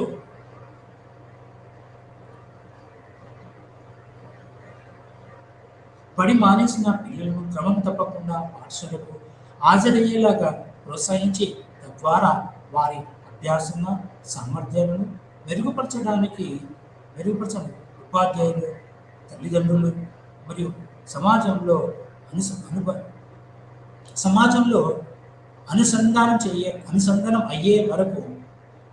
అనుసంధానం అయ్యేందుకు పౌర సమాజ సంస్థల నుండి సుశిక్తులైన అర్హత కలిగిన సామాజిక కార్యకర్తలను నియమించడం ఎన్ఈపి సూచిస్తుంది.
అయితే ఎన్ఈపి కృషి చేస్తుంది. ఈ మార్గాన్ని బలోపేతం చేయడానికి భవిష్యత్ తరాల పౌరులను నిర్మించే విద్యా సంస్థలకు ఉపాధ్యాయులే కేంద్ర బిందువని ఎన్ఈపి భావిస్తుంది. వాస్తవానికి అన్ని స్థాయిలో బోధనా వృత్తిలోకి ప్రవేశించడానికి అత్యుత్తమ మరియు అత్యంత ప్రభావవంతులైన వ్యక్తులను నియమించుకోవడానికి ఎన్ఈపి సిద్ధంగా ఉంది. ఎన్ఈపి యొక్క ఈ విధాన లక్ష్యం నుండి భారతదేశం SDG 4 సిని సాధించే మార్గంలో ఉందని మనం అర్థం చేసుకోవచ్చు. పాఠశాల వ్యవస్థ యొక్క ప్రధాన లక్ష్యం ముఖ్యంగా తక్కువ ఆదాయ కుటుంబాల పిల్లలు పాఠశాల విద్యకు హాజరై దానిని పూర్తి చేసేలా చూడటం. ఒక అంచనా ప్రకారం 6 నుండి 8 తరగతులకు స్థూల నమోదు నిష్పత్తి 91% ఉండగా 9 నుండి 10 మరియు 11 నుండి 12 తరగతులకు వరుసగా 79.3 మరియు 56.5% ఉంది. జాతీయ నమూనా సర్వే సంస్థ NSSO ప్రకారం భారతదేశంలో 6 నుండి 17 సంవత్సరాల వయసు గల వారిలో దాదాపు 3.22 కోట్ల మంది పిల్లలు పాఠశాలకు దూరంగా ఉన్నారు. దీని అర్థం బడి మానేసిన పిల్లలను తిరిగి పాఠశాలకు తీసుకురావాలి మరియు బడి మానేసిన పిల్లలతో సహా అందరికీ విద్యను ఉచితంగా అందుబాటులో ఉంచాలి. నిరుపేద పిల్లలకు ఇటువంటి విద్యా అవకాశాలను అందించడానికి సమగ్ర శిక్ష వంటి పథకాలను రూపొందించారు. బడి మానేసిన విద్యార్థులను తిరిగి పాఠశాలలో చేర్పించడానికి పాఠశాలను సామాజిక న్యాయం మరియు సామాజిక న్యాయం మరియు సాధికారికత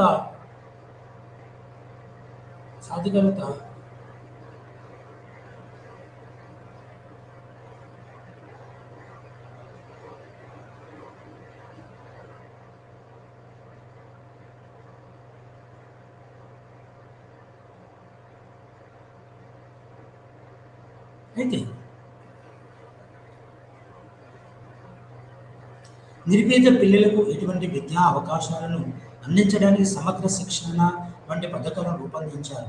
బడి మానేసిన విద్యార్థులను తిరిగి పాఠశాలలో చేర్పించడానికి పాఠశాలను సామాజిక న్యాయం మరియు సాధికారత శాఖ, దివ్యాంగుల సాధికారికత శాఖ, రాష్ట్ర మరియు జిల్లా స్థాయి అధికారులు వంటి సంస్థలతో అనుసంధానించాలనే ఆలోచన ఎన్ఈపి సూచిస్తుంది.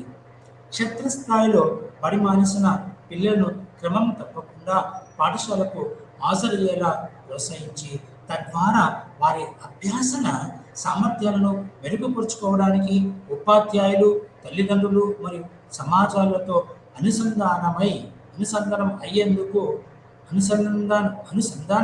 అయ్యేందుకు పౌర సమాజ సంస్థల నుండి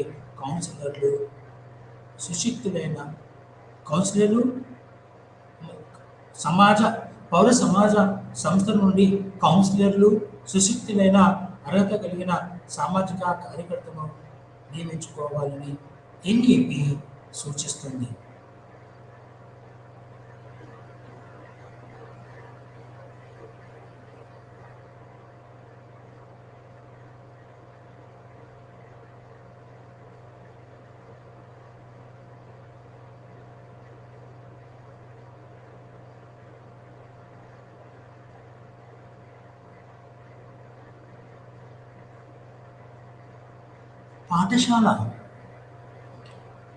పాఠశాల వ్యవస్థ యొక్క ప్రధాన లక్ష్యం ముఖ్యంగా తక్కువ ఆదాయ కుటుంబాల పిల్లలు పాఠశాల విద్యకు హాజరై దానిని పూర్తి చేసేలా చూడటం. ఒక అంచనా ప్రకారం 6 నుండి 8 తరగతులకు స్థూల నమోదు నిష్పత్తి 91% ఉండగా 9 నుండి 10 మరియు 11 మంది తరగతుల వరుసగా 79.3 మరియు 56.5% ఉంది.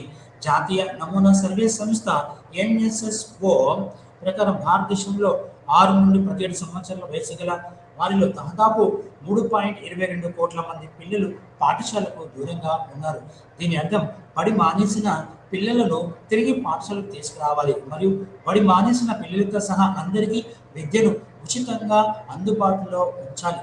నిరుపేద పిల్లలకు ఇటువంటి విద్యా అవకాశాలను అందించడానికి సమగ్ర శిక్షణ వంటి పథకాలను రూపొందించారు.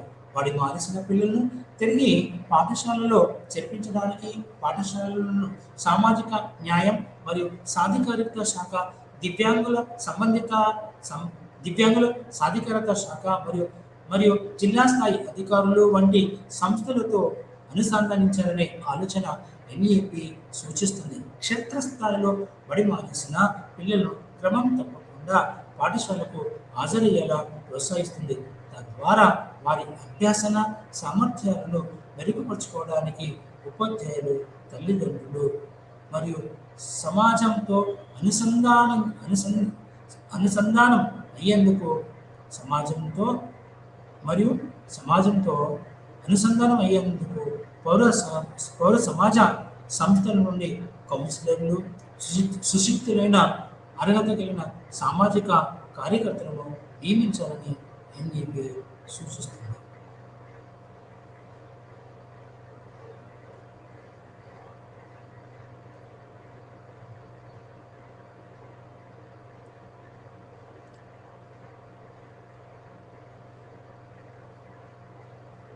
ఓపెన్ మరియు దూర విద్య, ఓపెన్ డిస్టెన్స్ లెర్నింగ్. ఇది ఓపెన్ మరియు దూర విద్య, ఓపెన్ డిస్టెన్స్ లెర్నింగ్ సామాజిక, ఆర్థికంగా వెనుకబడిన వర్గాల వారికి మరియు భౌతిక పాఠశాలకు హాజరు కాలేని వారికి చేరువ కావడానికి ఓపెన్ అండ్ డిస్టెన్స్ లెర్నింగ్ కార్యక్రమాలు సమర్థవంతమైన మార్గంగా ఉంటాయి. వాస్తవానికి national institute of open schooling మరియు రాష్ట్ర ఓపెన్ స్కూల్ అందించే పాఠశాల ఓడిఎల్ కార్యక్రమాలను బలోపేతం చేసి విస్తరించాలని ఎన్ఈపి సూచించింది. ఎన్ఈపి అంటే నేషనల్ ఎడ్యుకేషన్ పాలసీ 2020.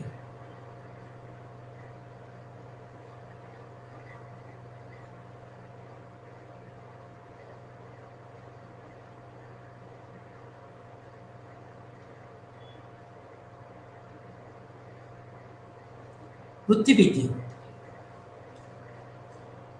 12వ పంచవర్ష ప్రణాళిక 2012-2017 ప్రకారం భారతదేశంలో 19 నుంచి 24 ఏళ్ల యువ శ్రామిక శక్తిలో 5% కంటే తక్కువ మంది మాత్రమే అధికారిక వృత్తి విద్యను పొందారు. అయితే అభివృద్ధి చెందిన దేశాలలో వృత్తి విద్యను పొందిన యువ శ్రామిక శక్తి శాతం సాధారణంగా ఉంది.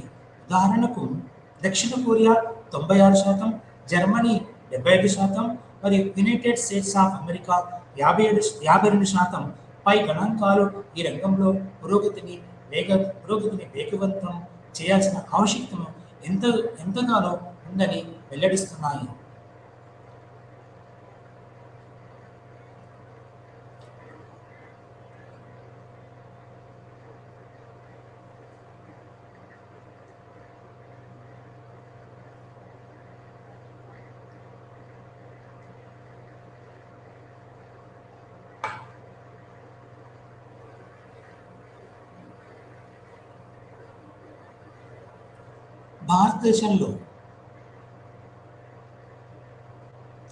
భారతదేశంలో వృత్తి విద్య పురోగతి SDG 4కు అనుగుణంగా 2025 నాటికి పాఠశాల మరియు ఉన్నత విద్యా వ్యవస్థలలో కనీసం 50% మంది అభ్యాసకులకు వృత్తి విద్యను అందించాలని ఎన్ఈపి లక్ష్యంగా పెట్టుకుంది. ఇంకోటి నెక్స్ట్ వయోజన విద్య మరియు అక్షరాస్యతను మెరుగుపరిచే లక్ష్యంతో నేషనల్ ఎడ్యుకేషన్ పాలసీ ద్వారా 5 సమగ్ర కార్యక్రమాలతో కూడిన వయోజన విద్యా పాఠ్య ప్రణాళిక చట్టం సూచించబడింది. 1. ప్రాథమిక అక్షరాస్యత మరియు సంఖ్యా శాస్త్రం. 2. ఆర్థిక అక్షరాస్యత, డిజిటల్ అక్షరాస్యత, ఆరోగ్య సంరక్షణ మరియు అవగాహన, పిల్లల సంరక్షణ మరియు విద్య, కుటుంబ సంక్షేమం వంటి కీలకమైన జీవిత నైపుణ్యాలు. 3. వృత్తి నైపుణ్యాలు. 4. ప్రాథమిక విద్య. 5. నిరంతర విద్య, కళలు, శాస్త్రాలు, సంస్కృతి, నిరంతర విద్య, కళలు, శాస్త్రాలు, సంస్కృతి, క్రీడలు, వినోదం మొదలైన వాటిలో సంపూర్ణ వయోజన విద్యా కోర్సులు. పైన పేర్కొన్న చర్చ SDG 4.6కు అనుగుణంగా ఉంది. యువత అందరూ మరియు పురుషులు, మహిళలు అనే తేడా లేకుండా గణనీయమైన సంఖ్యలో పెద్దలు అక్షరాస్యత మరియు సంఖ్యాశాస్త్ర నైపుణ్యాలను సాధించేలా నిర్ధారించడం. NEP నేషనల్ ఎడ్యుకేషన్ పాలసీ గురించి క్లుప్తంగా చర్చించిన తర్వాత తదుపరి విభాగం ఎంపిక చేసిన కొన్ని ఉదాహరణల ద్వారా భారతదేశం చేపట్టిన కొన్ని కార్యక్రమాలను పరిశీలించడానికి ప్రయత్నిస్తుంది. భారతదేశ విద్యా కార్యక్రమాలు ఎంపిక చేసిన ఉదాహరణలు.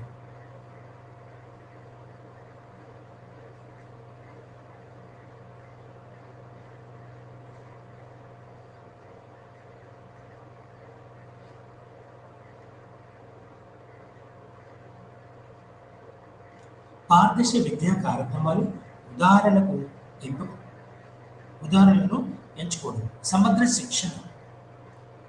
శిక్షణ అంటే ప్రీ నర్సరీ నుండి 12వ తరగతి వరకు పాఠశాల విద్యను సమగ్రంగా నిర్వహించాలనే లక్ష్యంతో కేంద్ర బడ్జెట్ 2018-19 సమగ్ర శిక్ష అనే పథకాన్ని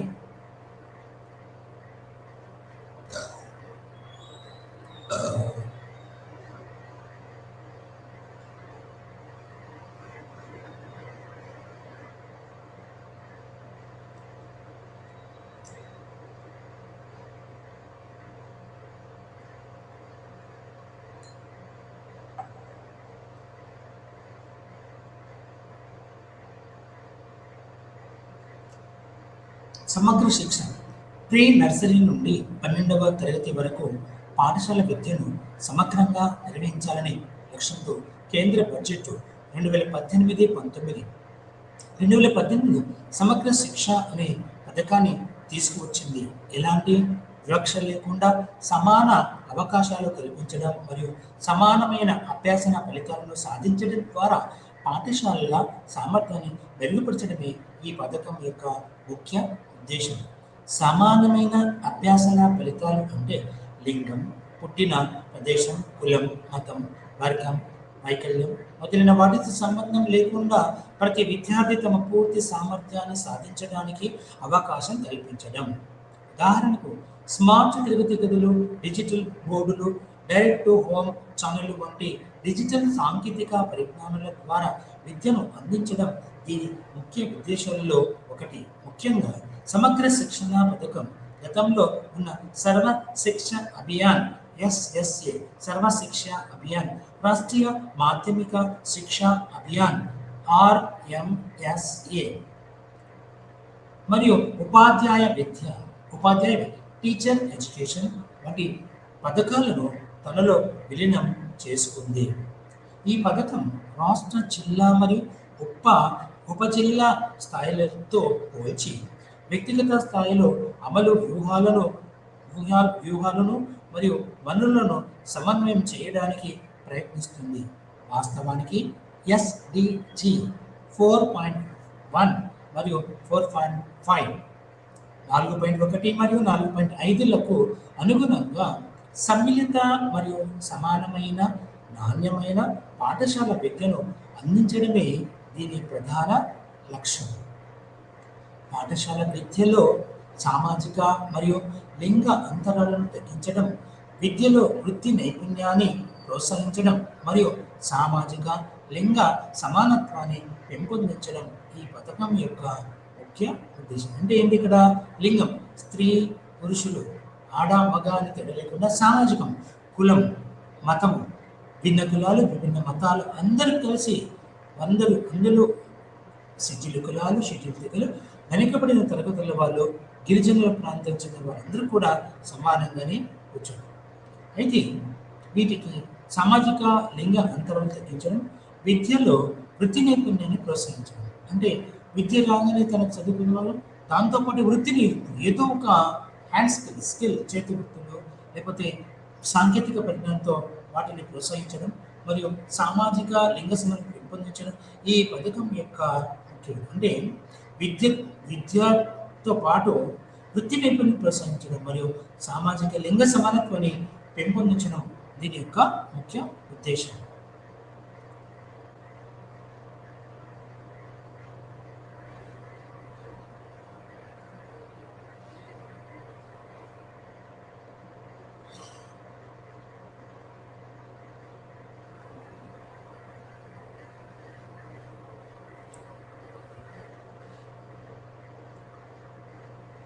విద్యా ఆధారిత అభ్యసనం స్మార్ట్ తరగతులు గదులు మరియు విద్యా హక్కు చట్టం 2009 అమల్లో రాష్ట్రాలకు మద్దతు ఇవ్వడం లింగ అంతరాలను తగ్గించడానికి ఈ పథకం కస్తూర్బా గాంధీ బాలికా విద్యాలయాలను 6 నుంచి 8 తరగతులు మరియు 6 నుంచి 12 తరగతుల వరకు ఉన్నతీకరించడంపై దృష్టి పెడుతుంది.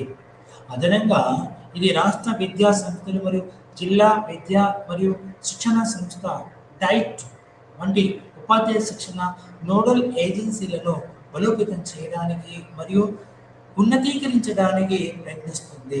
అన్నింటికంటే ముఖ్యంగా ఇది బేటీ బచావో బేటీ పడావో పథకాన్ని పాటించడానికి కూడా తన నిబద్ధతను తెలియజేస్తుంది. బేటీ పడావో బేటీ బచావో బేటీ బచావో బేటీ బచావో బేటీ పడావో అమ్మాయిని సంరక్షించడం అమ్మాయికి విద్య నేర్పడం బాలికలు మరియు మహిళల సాధనికాలతకు సంబంధించిన సమస్యలను పరిష్కరించడానికి 2015లో బేటీ బచావో బేటీ పడావో అనే పథకాన్ని ప్రారంభించారు. ఎప్పుడది 2010 బేటీ పడావో బేటీ బచావో బేటీ పడావో అనే పథకము 2015లో ఈ పథకాన్ని ప్రారంభించారు. బాలికల మనుగడ మరియు రక్షణతో పాటు వారి విద్య మరియు భాగస్వామ్యాన్ని నిర్ధారించడం ఈ పథకం యొక్క ప్రముఖ లక్ష్యాలలో ఒకటి. ఉదాహరణకు మాధ్యమిక స్థాయిలో బడి మానేసిన బాలికలను తిరిగి చేర్పించడానికి జిల్లా స్థాయిలో రాష్ట్ర వ్యాప్త ప్రచార కార్యక్రమాలను నిర్వహించారు. మరో కోణంలో చూస్తే బాలికల విద్య కోసం సమాజాలను సమీకరించడంలో ఎన్నికైన ప్రతినిధులు క్షేత్రస్థాయి కార్యకర్తలకు శిక్షణ ఇవ్వడం దీని ఉద్దేశించిన లక్ష్యాలలో ఒకటి. నిజానికి బాలికలందరి ప్రాథమిక విద్య నమోదును కొనసాగింపు మరియు పూర్తి చేయడానికి నిర్ధారించడానికి పాఠశాల నిర్వహణ కమిటీలను SMCలు క్రియాశీలం చేయడం ద్వారా పాఠశాల విద్య మరియు అక్షరాస్యత శాఖ యొక్క పాత్ర ప్రాథమిక పాఠశాలలో బడి మానేసిన బాలికలను తిరిగి చేర్చడానికి మరియు బాలికల స్నేహపూర్వకమైన పాఠశాలల కోసం కూడా బేటీ బచావో బేటీ పడావో ప్రచార కార్యక్రమాలను నిర్వహిస్తుంది. మాధ్యమిక మరియు సీనియర్ ప్రాథమిక పాఠశాలల కోసం బాలికల హాస్టళ్ల నిర్వహణలో కూడా ఈ శాఖ పాలు పంచుకుంటుంది. ఉద్దేశించిన ఫలితాలను సాధించడం కోసం ఆడపిల్ల విలువ మరియు ఆమె విద్యను పొందేందుకు వీలు కల్పించడంపై అవకాశాలను ప్రచారాలను నిర్వహిస్తుంది. BBC జిల్లా పరిపాలన BBC అంటే బేటీ బచావో బేటీ పడావో BBC 3 B's ఉంపి బేటీ బచావో బేటీ పడావో జిల్లా పరిపాలన పాఠశాలలు కళాశాలలు ఉన్నత ఉన్నత విద్యా సంస్థలు, స్థానిక ప్రభుత్వేతర సంస్థలు, కమ్యూనిటీ సమాచారం, కమ్యూనిటీ సారీ కమ్యూనిటీ ఆధారిత సంస్థలు మరియు ఇతర సామాజిక ఇతర పౌర సమాజ సమూహాల వంటి వివిధ భాగస్వాములతో కలిసి పనిచేయడానికి ప్రయత్నిస్తుంది. Next, open school.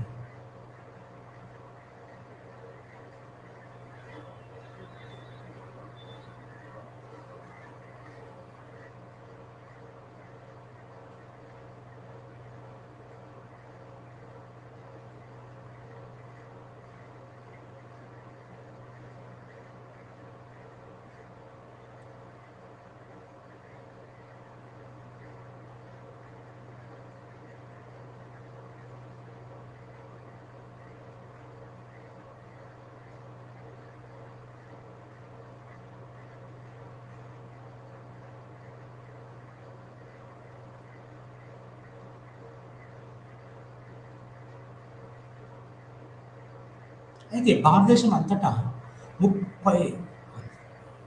30 లక్షల 4 ప్రీ మెట్రిక్ స్కాలర్షిప్లు పంపిణీ చేయబడ్డాయి. అయితే ఉదాహరణకి 2017-20 సంవత్సరం మధ్యకాలంలో భారతదేశం అంతటా 30 లక్షల 4 ప్రీ మెట్రిక్ స్కాలర్షిప్లు పంపిణీ చేయబడ్డాయి. మైనారిటీ అఫైర్స్ వెబ్సైట్ ద్వారా మనకి ఈ సమాచారం అందింది. కోచింగ్ తరగతుల ద్వారా ఉద్యోగ సంసిద్ధత అంటే ఆర్థికంగా వెనుకబడిన విద్యార్థులను, ముఖ్యంగా షెడ్యూల్ కులాలు, ఎస్సీలు మరియు వెనుకబడిన తరగతులు, ఓబీసీలు వారిని పోటీ పరీక్షలను సిద్ధం చేసి ఉద్దేశంతో 2016లో ఎస్సీ మరియు ఓబీసీ విద్యార్థుల కోసం ఉచిత కోచింగ్ పథకం ప్రారంభించబడింది. ప్రభుత్వ లేదా ప్రైవేట్ రంగాలలో వారిని తగిన ఉద్యోగం సంపాదించేలాగా చేయడమే దీని యొక్క లక్ష్యం. ఉదాహరణకు గ్రూప్ ఏ మరియు గ్రూప్ బి పరీక్షలు స్టాఫ్ సెలక్షన్ కమిషన్ ద్వారా బ్యాంకు పరీక్షలు, ఇంజనీరింగ్ మరియు వైద్య ప్రవేశ పరీక్షలు మొదలైన వాటి కోసం కోచింగ్ తరగతులను నిర్వహిస్తున్నాయి. వికలాంగులు PWD.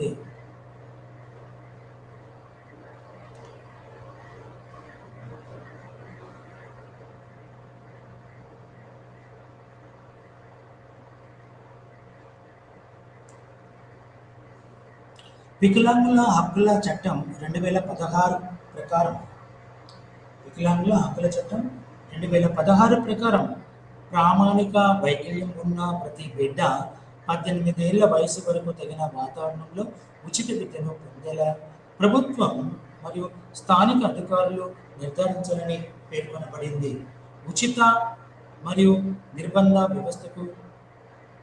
నిర్బంధ విద్యకు పిల్లల హక్కుల చట్టం 2009 6 నుండి 18 ఏళ్ల వయసు గల ప్రామాణిక వైకల్యం ఉన్న పిల్లలు తమ పాఠశాలను బదులుగా సమీపంలోని పాఠశాలను లేదా ప్రత్యేక పాఠశాలను ఎంచుకోవచ్చని నిబంధనలను కలిగి ఉంది.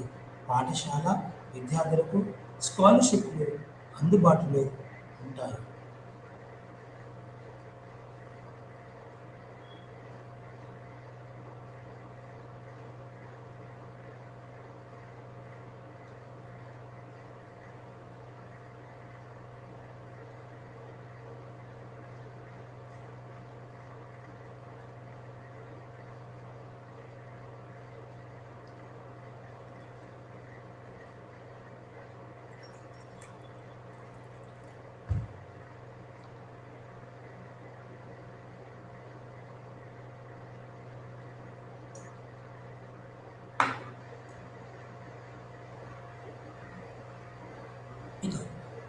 దివ్యాంగుల సాధికారత విభాగం ఉన్నత విద్యార్థులకు స్కాలర్షిప్లను కూడా అందిస్తుంది. ఉదాహరణకు టాప్ క్లాస్ ఎడ్యుకేషన్ స్కాలర్షిప్ సంబంధిత అధికారులు నోటిఫై చేసిన అత్యుత్తమ సంస్థలలో డిప్లొమా, గ్రాడ్యుయేట్, పోస్ట్ గ్రాడ్యుయేట్ విద్యార్థులుగా చేరాలనుకునే వారికి ప్రయోజనం చేకూరుస్తుంది.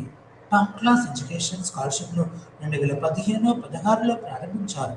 అదనంగా మొత్తం స్కాలర్షిప్లలో ప్రీ మెట్రిక్ మరియు టాప్ క్లాస్ ఎడ్యుకేషన్ కేటగిరీలో 50% దివ్యాంగ మహిళా విద్యార్థుల కోసం రిజర్వ్ చేయబడ్డాయి. రిజర్వ్ చేయబడ్డాయి. బాలికలు మరియు మహిళలు విద్యార్థులు తగినంత సంఖ్యలో స్కాలర్షిప్లను వినియోగించుకొని వినియోగించని పక్షంలో వినియోగించని స్కాలర్షిప్లను అర్హులైన దివ్యాంగ పురుష విద్యార్థులకు తిరిగి కేటాయించవచ్చును. ఉదాహరణకి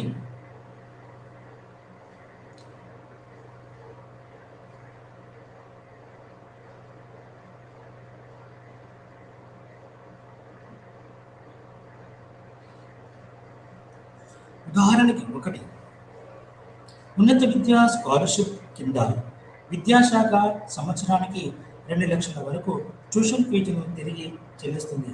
వైకల్యాల రకాన్ని బట్టి అభ్యాసకులు నెలకు సుమారుగా 2,000 ప్రత్యేక భత్యాలను పొందవచ్చు. అలాగే వైకల్యం ఉన్న అభ్యాసకులు తన సహాయక పరికరాలను కొనుగోలు చేయడానికి సుమారుగా 30,000 వరకు అంటే తిరిగి చెల్లింపు పొందవచ్చు.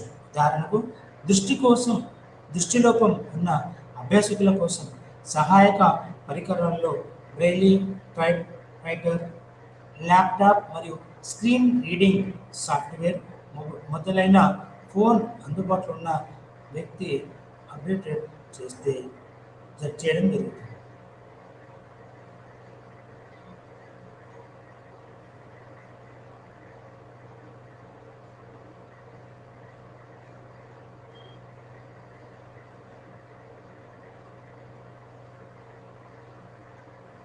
అయితే ఉన్నత విద్య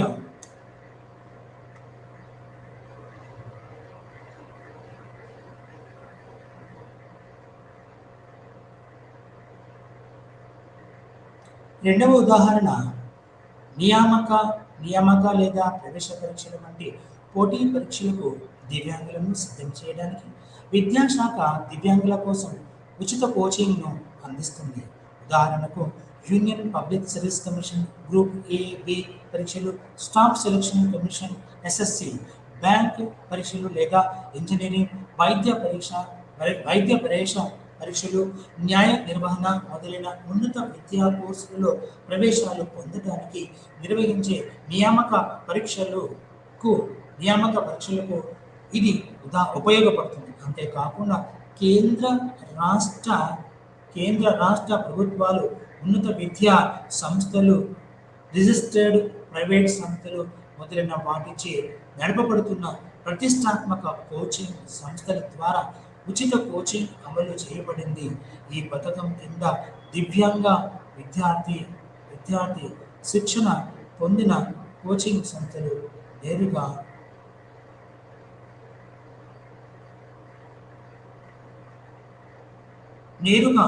విడుదల చేయబడుతుంది. అంటే ఆ సంస్థకు కావాల్సిన ఫీజులన్నీ కూడా కేంద్ర ప్రభుత్వమే నేరుగా వాళ్ళకి అందిస్తుంది.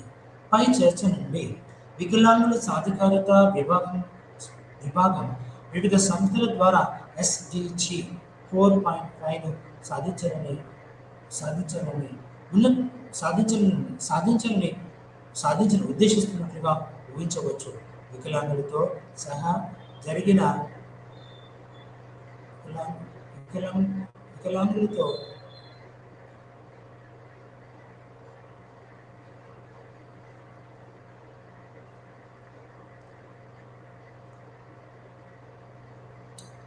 వికలాంగులతో సహా బలహీన వర్గాల వారికి అన్ని స్థాయిల విద్య మరియు వృత్తి శిక్షణ సమాన ప్రాప్యతను నిర్ధారించడం.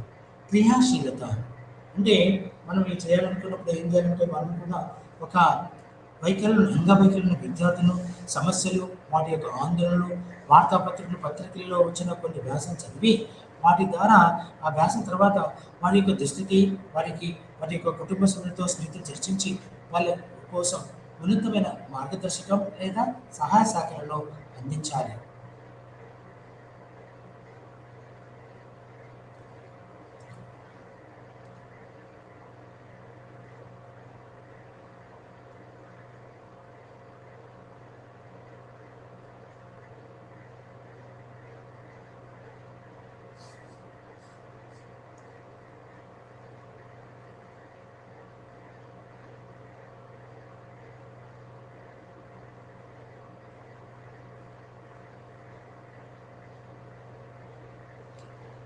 ఇక దీని యొక్క ముగింపు.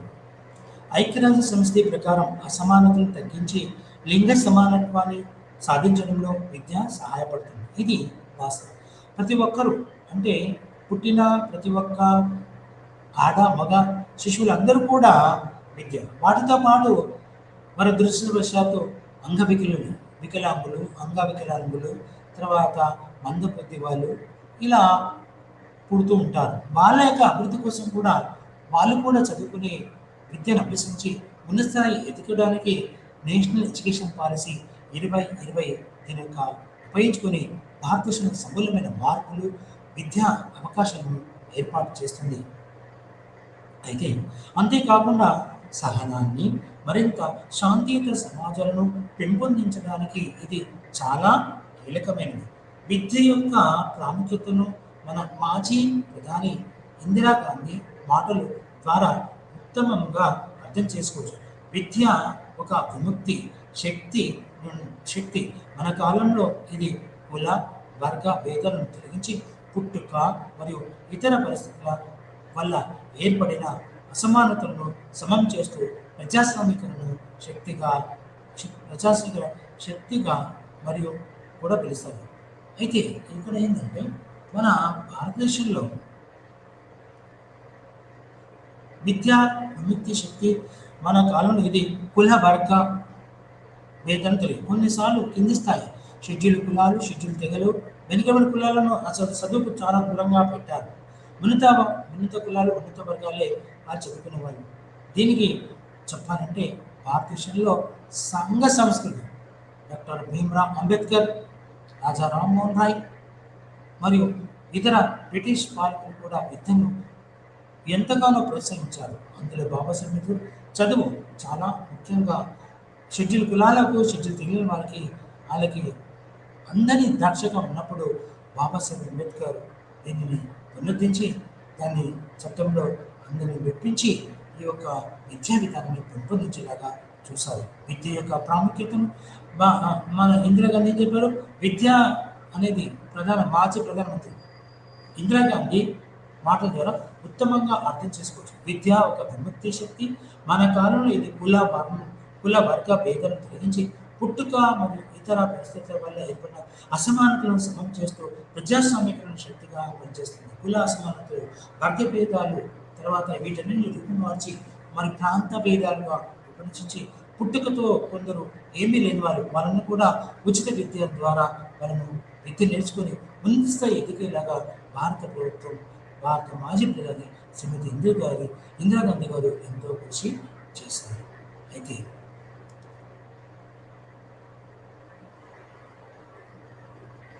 అయితే పై మాటలన్నీ ఒక బిడ్డ విద్యావంతుడైతే అతను లేదా ఆమె తమ ఉద్యోగం, కుటుంబం, జీవితంలోని ఇతర ఎంపికల గురించి నిర్ణయించుకోగల శక్తివంతమైన వైద్యునిగా ఎదుగుతాడని గ్రహించబడింది. అంటే ఇది ఇక్కడ అబ్బాయా కాదు. అక్కడ ఆ కుటుంబ సభ్యులు జీవితంలో అతను ఒక విద్యావంతుడైతే తన యొక్క జీవన గమనాన్ని మార్చుకోగలుగుతాడు. చదివితే ఉన్నత స్థాయి ఉద్యోగాన్ని కూడా సంపాదించగలుగుతాడు. అటువంటి సాధికారత అవకాశాలు లేకపోతే అది సామాజిక, ఆర్థిక చలనశీలతను నిరూపిస్తుంది. అంటే ఒకవేళ ఇలాంటి వానికి శక్తి అవకాశాలు లేకపోతే వాటిని వయోజనుడిగా ఒక వ్యక్తి చదువుకోలేకపోతే ఆ సమాజం పాడుతుంది, అతను పాడుతాడు. కాబట్టి అటువంటి సాధికారత అవకాశాలు లేకపోతే అది సామాజిక, ఆర్థిక చలనశీలతను సవరిస్తుంది మరియు అసమానతలను తగ్గించడం కష్టమవుతుంది. ఎస్టీ 4వ భాగం సహా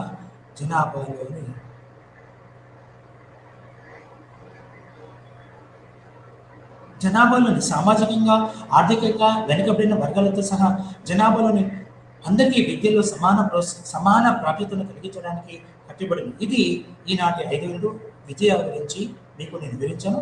ఇంతటితో ఈ ఉపన్యాసం ముగిస్తున్నాను. నమస్కారం.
Good afternoon. আজি আমি UPSC 132 ব্লক 5 ইউনিট 13 ধৰ্ম নিৰপেক্ষবাদ এইটো চেপ্টাৰৰ আলোচনা কৰিম। জেনেৰেলি আমি ধৰ্ম নিৰপেক্ষবাদ বুলি কওঁতে এইখিনি বস্তু ক্লিয়াৰকে বুজিব পাৰো যে যিকোনো বিষয়ে হওক বস্তুবোৰ ধৰ্মৰ পৰা পুৰা ছেপাৰেট হ'ব লাগিব। মানে ধৰ্ম নিৰপেক্ষতাৰ এনে মূল গোটেই ধাৰণাতে হ'ল ৰাষ্ট্ৰ সমৰ্থিত মানে ধৰ্মীয় সংস্কাৰৰ কোনো স্থান নাই। ৰাষ্ট্ৰৰ যিবোৰ নিয়ম নীতি বা যিবোৰ আছে এইবোৰৰ মাজত কোনো ধৰ্মৰ যাতে কোনো স্থান নাই। আৰু ধৰ্ম নিৰপেক্ষতাৰ স্বাধীনতা আৰু সমতা সম্পূৰ্ণৰূপে এটা ব্যক্তিগত ধাৰণা হয়। সেইটো যাতে স্বতন্ত্ৰৰূপে সকলোৱে নিজৰ ধৰ্ম আৰু এজন নাগৰিক হিচাপত যাতে পশ্চিমীয়া সমাজত যিবোৰ ধৰ্মৰ ভিতৰত প্ৰাধান্য থাকে সেইবোৰৰ তেতিয়াও পশ্চিমীয়া সময়তো যেতিয়া ইহুদীসকলৰ বাহিৰেও পশ্চিমীয়া সমাজখনতো এনেধৰণৰ ধৰ্মৰ প্ৰাধান্য তেতিয়া এইবোৰৰ পৰা নিৰপেক্ষ হ'ব কাৰণেই তেতিয়াও এই পশ্চিমীয় যিবোৰ কাণ্ট্ৰি আছিলে ৱেষ্টাৰ্ণ কাণ্ট্ৰি এইসকলে তাতে সেকুলাৰিজম ৱাৰ্ডটো তেতিয়া ষ্টাৰ্ট কৰিছিলে। মুঠতে সেকুলাৰিজম ৱাৰ্ডটো ফাৰ্ষ্ট ওলাইছিলে এজন ব্ৰিটেইনৰ এজন ফিলচফাৰ আছিলে, তেওঁ জৰ্জ জেকব হাইলৱেক ইন 1851। তেতিয়া সেইটো সময়ত তেওঁ সেকুলাৰিজম শব্দটো ওলাইছিলে। কিন্তু এইটো শব্দটোৰ মেইনলি ৰিজনে আছিলে ৰিজন ফ্ৰম ৰিলিজিয়াছ ডগমা, মানে ৰিলিজিয়ন ধৰ্মৰ পৰা যিকোনো নীতি হওক নিয়মে হওক যিটো ৰাষ্ট্ৰৰ লগতে গৈ কিনি ধৰ্মৰ কাৰণে কোনেও যাতে এইটো আগত প্ৰিফাৰেঞ্চ বা কিবা এইটো হ'ব নোৱাৰে। ৰাষ্ট্ৰৰ যিটো নিয়ম হয় এইটো কমপ্লিটলি ৰিলিজিয়াছ ডগমাৰ পৰা ফ্ৰী হ'ব লাগিব। এটা সময়তে কি আছিলে ইহুদীসকলৰ ইউৰোপত শতাব্দী জুৰি পুৰা বৈষম্যৰ সন্মুখীন হৈছিলে। আৰু বৰ্তমানত যেনেকা ইজৰাইলত ৰাষ্ট্ৰটো আকৌ খ্ৰীষ্টিয়ান আৰু ইছলাম ধৰ্মীয়সকলেও আৰৱৰ সংখ্যালঘুসকলক ইহুদীসকলক লাভ কৰা যিবোৰ সামাজিক আৰু ৰাজনৈতিক অৰ্থনৈতিক সা সুবিধাবোৰৰ পৰা বঞ্চিত হৈছে কিছুমান ধৰ্মৰ ক্ষেত্ৰই। তদুপৰিও ইউৰোপৰ বিভিন্ন অংশত অন্য যিবোৰ বেলেগ খ্ৰীষ্টিয়ান বা লোকসকলৰ প্ৰতি এক বৈষম্যমূলক আচৰণ সাধাৰণভাৱে হ'লেও দেখা যায়। আৰু আমাৰ চুবুৰীয়া ৰাষ্ট্ৰ যেনেকৈ পাকিস্তানেই হওক বা বাংলাদেশতে হওক যিবোৰত ধৰ্মীয় সংখ্যালঘুসকলৰ অৱস্থাও যথেষ্ট উদ্বেগৰ সৃষ্টি কৰিছে। চ' এনেবোৰ উদাহৰণে আমাক আজিৰ সমাজত যিবোৰ জনসাধাৰণৰ বাবে ধৰ্ম নিৰপেক্ষতাৰ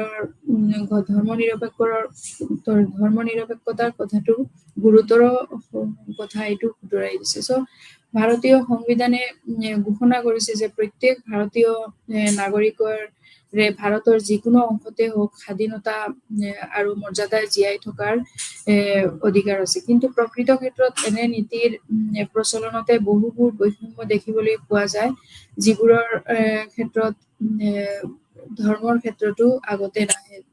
যি ৰাষ্ট্ৰৰ নিয়ম হওক যি হওক এইখিনি আগতে আহিব লাগিব। চ' however যে জৱাহৰলাল নেহেৰু আৰু সুপ্ৰিম কোৰ্টে এই বস্তুটো যে 1950ত যেতিয়া ইণ্ডিয়ান নেশ্যন ৱাজ ছিকুলাৰ হৈছিলে সেইটো সময়তে ছিকুলাৰ বুলি তেওঁলোকে এষ্টাব্লিছ কৰিছিলে ছিকুলাৰ শব্দটো। কিন্তু তথাপিও তাৰপিছত আকৌ ইণ্ডিয়াত 42nd এমেণ্ডমেণ্ট যিটো 1976ত সেইটো সময়তে আকৌ ইন্দিৰা গান্ধী তেতিয়া তেওঁ এইখিনি এড কৰিছিলে দ্য ৱাৰ্ড ছিকুলাৰটো ইন দ্য প্ৰিমেবল, মানে ভাৰতীয় সংবিধানৰ এইটো তেওঁ এই শব্দটো এড কৰিছিলে। চ' ধৰ্ম নিৰপেক্ষতাৰ যদি আমি ধৰ্ম নিৰপেক্ষতাটো বুজিবলৈ যাওঁ তেনেহ'লে ফাৰ্ষ্টতে ধৰ্ম নিৰপেক্ষতা কি, তাৰপিছত ধৰ্ম নিৰপেক্ষতা ভাৰতৰ মাটিত এটা পশ্চিমীয় ধাৰণা নেকি, এনেকুৱাও প্ৰশ্ন আহিব পাৰে যে পশ্চিমীয়া ধাৰণা এইটো আহিছে নেকি, বা যিবোৰ সমাজত ধৰ্মই ব্যক্তিগত জীৱনৰ ওপৰত এটা শক্তিশালী প্ৰভাৱ বিস্তাৰ কৰে সেইবোৰো সমাজত ধৰ্ম নিৰপেক্ষতাৰ ধাৰণা উপযুক্ত হয়নে, বা সঁচাকে এইটো ধৰ্মীয়ৰ ফালৰ পৰা গৈ বেছিকে প্ৰভাৱশালী হৈছে নে, এইবোৰ বস্তু বিভিন্ন ধৰণৰ কুৱেশ্যন ওলাই আহে। আকৌ আমি তাৰপিছতো এইখিনিও কুৱেশ্যন কৰিব পাৰো যে ধৰ্ম নিৰপেক্ষতা ধৰ্ম এইটো ধৰ্ম বিৰোধী হয় নেকি? নহয়, তেনেকাও নহয়। চ' আমি এইটো বস্তুটো কমপ্লিটলি সেকুলারিজম হয় এইটো এটা ওয়ান মোস্ট মানে crucial issues at present in the current political scenarios in the world. পুৰা সকলে যে এখন ষ্টেট বা এটা কাণ্ট্ৰিত তেনেকা নহয় চবতে। চ' এইটো চেপ্টাৰত মেইনলি ইয়াৰ এইম খিনি আছে, তাৰপিছত উদ্দেশ্য, তাৰপিছত ধৰ্ম নিৰপেক্ষতা মানে কি, আৰু ধৰ্ম নিৰপেক্ষতাবাদত ভাৰতীয় সংবিধানত ধৰ্ম নিৰপেক্ষতাৰ কোনটো পৰ্যায়তে আছে, প্লাছ ধৰ্ম বিৰোধী যিবিলাক মত সেইটো কি, আৰু ধৰ্ম নিৰপেক্ষতাবাদ বা তাৰ লগত ধৰ্মীয় যিসকল গোট আছে এই গোটসকলৰ লগত ৰিলেশ্যন বিলাক কি, সম্পৰ্কটো কি, এইখিনিও আলোচনা কৰা হৈছে। চ' এইটো চেপ্টাৰতে মেইনলি এই ধৰ্মৰ কিছুমান গভীৰ যিবোৰ সমস্যা এইবোৰৰ লগত যে প্ৰভাৱ বিস্তাৰ কেনেকা কৰা হয়, ধৰ্মীয় বৈষম্যৰ প্ৰভাৱ কেনেকা আছে, এইখিনিও আলোচনা কৰা হৈছে। চ' যিহেতু ধৰ্ম নিৰপেক্ষতাত সকলো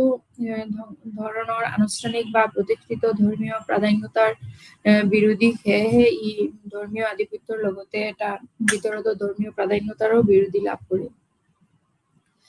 তাৰপিছতে ধৰ্ম নিৰপেক্ষতাৰ যিটো কিছুমান ক্ষেত্ৰত বিচ্ছিন্নতা বা যিকোনো উপাদানৰ লগতো মানুহৰ জীৱনৰ এটা অন্যতম দিশ আছে, এইবিলাকৰ বস্তুটো কিছুমান ক্ষেত্ৰত নিৰ্মূল কৰিব পৰা যায় যে, আৰু এইবিলাকৰ ক্ষেত্ৰত আমি ষ্ট্ৰিক্টলি ৰাষ্ট্ৰৰ যিবিলাক নীতি নিয়ম আছে এইবোৰ আমি ফ'ল' কৰিব লাগিব, আৰু তেতিয়াহে ৰাষ্ট্ৰৰ নিয়মবোৰ যদি ষ্ট্ৰিক্টলি হয় তেতিয়াহে বিভিন্ন ধৰণৰ লোকসকলে হওক বা নাগৰিকসকলে হওক সকলোৱে নিজৰ ধৰ্মখিনিৰ লগতেও তেওঁ ৰাষ্ট্ৰৰ যিটো নিয়ম আছে সেইটোৰো এটা সন্মান আৰু উপযুক্ত প্ৰাধান্যতা দিয়া হ'ব। চ' এইখিনিৰ মাজতে যদি ৰাষ্ট্ৰৰ মাজত যদি একো কোনো তেনেকা নিয়ম নাথাকে বা তেতিয়াহ'লে বিভিন্ন ধৰ্মৰ যিবোৰ নীতি নিয়ম এইবোৰৰ লগতে গৈ কিনি সমাজত এটা অশান্তিৰ সৃষ্টি হ'লে হয়। আৰু যিহেতু আমাৰ সংবিধানৰ মতে কিছুমান ফাণ্ডামেণ্টেল যিবিলাক অধিকাৰ আছে, এইখিনিৰ অধিকাৰৰ মতেও আমি সকলোৱে নিজৰ ধৰ্মখিনি বা সকলোৱে নিজৰ অধিকাৰ আৰু ইকুৱেলি সকলোৱে আমি এইখিনি ভোগ কৰিব পাৰো। চ' এইবিলাকৰ ক্ষেত্ৰতো ধৰ্ম নিৰপেক্ষতাৰ ক্ষেত্ৰত এটা যথেষ্ট সুবিধা বা ধৰ্ম নিৰপেক্ষ সমাজ এখন গঢ়িবলৈও সহজ হৈছে, আৰু ই ভিন্ন ধৰ্ম আৰু এটা ধৰ্মৰ মাজত ধৰ্মীয় যিবিলাক প্ৰাধান্যতাৰ এইটো বিৰোধী হয়। চ' ইতিবাচক অৰ্থত ই ধৰ্মসমূহৰ মাজত স্বাধীনতাৰ প্ৰসাৰ ঘটায় আৰু বিভিন্ন ধৰ্মৰ বা এটা ধৰ্মৰ ভিতৰতেও সমতাৰো সৃষ্টি কৰে। চ' ইয়াতে সেকুলাৰিজম যিটো তাৰ মেইনলি ধৰ্ম নিৰপেক্ষতা আৰু ধৰ্ম নিৰপেক্ষতাৰ অৰ্থই ব্যাখ্যা কৰা হৈছে এইটো চেপ্টাৰতে। মেইনলি উদ্দেশ্যই হ'ল এইটো, আৰু ধৰ্ম নিৰপেক্ষতাৰ লগত জড়িত যিবোৰ বিষয়বস্তু আছে এইবোৰো বুজাবলৈ চেষ্টা কৰা হৈছে, আৰু ভাৰতত যি ধৰ্ম নিৰপেক্ষতাৰ এই বিতৰ্কৰ যিটো মূল যুক্তিসমূহ সুশৃংখলিত কৰা, আৰু নেক্সট যিটো চেপ্টাৰ আছে এইটো আছে আকৌ ইউনিট 13ত কমিউনিলিজম, যিটো আমি তেতিয়া সেকুলাৰিজমৰ লগত কিছুমান ডিফাৰেঞ্চ আছে যিবোৰ কমিউনিলিজম, এইখিনি আমি পিছত আলোচনা কৰিম। চেপ্টাৰ 14ত আছে এইখিনি যে সাম্প্ৰদায়িকতা। চ' ধৰ্ম নিৰপেক্ষতাবাদৰ বৰ্তমানৰ যিটো ৰাজনৈতিক পৰিস্থিতি তাৰ অন্যতম গুৰুত্বপূৰ্ণ বিষয় হ'ল পৃথিৱীৰ ভিতৰতো ভাৰততো ধৰ্ম নিৰপেক্ষতা বা শৈক্ষিকেই হওক জনপ্ৰিয় আৰু ৰাজনৈতিকৰ মূলতেও আহি আছে কিছুমান ধৰ্ম নিৰপেক্ষতাৰ বিষয়ে প্ৰশ্ন উত্থাপন হয়, আৰু ইয়াৰ সম্পৰ্কত বিষয়ে যিবিলাক ধৰ্মৰ সৈতে হওক বা ৰাজ্যৰ আৰু অন্যান্য প্ৰতিষ্ঠান বিশেষ, তাৰপিছত ধৰ্মীয় যিবিলাক সম্প্ৰদায় আৰু স্থান যিবিলাক ব্যক্তিৰ গণতান্ত্ৰিক যিটো মূল্যবোধ আছে, যেনেকা নিজৰ স্বাধীনতা বা সমতাৰ লগতে ধৰ্ম সম্পৰ্কেও সমতা আৰু নৈতিক যিবোৰ নীতি নিয়ম আছে এইবোৰৰ মানসমূহ যথেষ্ট উন্নতি হৈছে। চ' মেইনলি ফাণ্ডামেণ্টেল ৰাইটছৰ কাৰণে যিসকল ছেকুলাৰিজমত যিটো ধৰ্মৰ সকলো ধৰ্ম যাতে সমানভাৱে ইকুৱেলি এই প্ৰতিষ্ঠাৰ যিবিলাক ৰাষ্ট্ৰীয় যিবিলাক নীতি নিয়ম আছে এইবোৰৰ যথেষ্ট সুবিধাত মানে পালন কৰি গৈ আছে আৰু যিটোৰ কাৰণে সমাজৰ যিটো নৈতিক মানদণ্ড এইটোও যথেষ্ট উন্নতি হৈ আছে। ধৰ্ম নিৰপেক্ষতাৰ উদ্দেশ্য আগত ৰাখি আমি ৰাষ্ট্ৰক সংগঠিত ধৰ্ম আৰু ইয়াৰ অনুষ্ঠানসমূহৰ পৰা পৃথক কৰি ৰাখিব লাগিব। অৱশ্যে এই পৃথকীকৰণৰ কোনো নিৰ্দিষ্ট ৰূপ নাই আৰু সাধাৰণতে এনে পৃথকীকৰণৰ বেলেগ বেলেগ ৰূপ থাকিব লাগিব আৰু ইয়াৰ লগতে সামাজিক যিটো মূল্যবোধ আৰু ইয়াৰ সৈতে মূল্যবোধ কিদৰে জড়িত হৈ থাকে সেই বিষয়ে বিশেষ গুৰুত্ব দিয়া হৈছে। এতিয়া আমি ধৰ্ম নিৰপেক্ষতাৰ সন্দৰ্ভত মূলত দুটা গুৰুত্বপূৰ্ণ ধাৰণা আলোচনা কৰিম। যে প্ৰথমতে হ'ল কি ধৰ্ম নিৰপেক্ষতাৰ পশ্চিমীয় যিটো ধাৰণা যিটো আমেৰিকা যুক্তৰাষ্ট্ৰই প্ৰতিফলিত কৰে আৰু দ্বিতীয়তে ভাৰত ৰাষ্ট্ৰই যিটো প্ৰতিফলিত কৰে। আমি আমাৰ ৰাষ্ট্ৰৰ যিবোৰ নিয়ম যিটো তৃণমূল সাংবিধানিক যিটো নিয়ম সেইটোৱে আমি মেইনলি ইম্পৰ্টেঞ্চ বেছিকে দিব লাগিব। বিকজ যিহেতু সংবিধানৰ লগত এই ছেকুলাৰ ৱাৰটো ৰিলেটেড হৈ আছে আৰু 1976 এইটো ইণ্ডিয়ান যিটো তৃণমূল তাতে উল্লেখ কৰা হৈছিলে। ৱেষ্টাৰ্ণৰ যে কিছুমান সকলোবোৰ ধৰ্ম নিৰপেক্ষ ৰাষ্ট্ৰৰে কিছুমান বেলেগ বেলেগ বৈশিষ্ট্য আছে আৰু সেইটোৱে হৈছে যিকোনো ৰাষ্ট্ৰই ধৰ্মতান্ত্ৰিক নহয় বা তেওঁলোকে কোনো ধৰ্ম প্ৰতিষ্ঠা নকৰে কিছুমান ক্ষেত্ৰত। এই ধাৰণাত ধৰ্ম আৰু ৰাষ্ট্ৰৰ পৃথকীকৰণ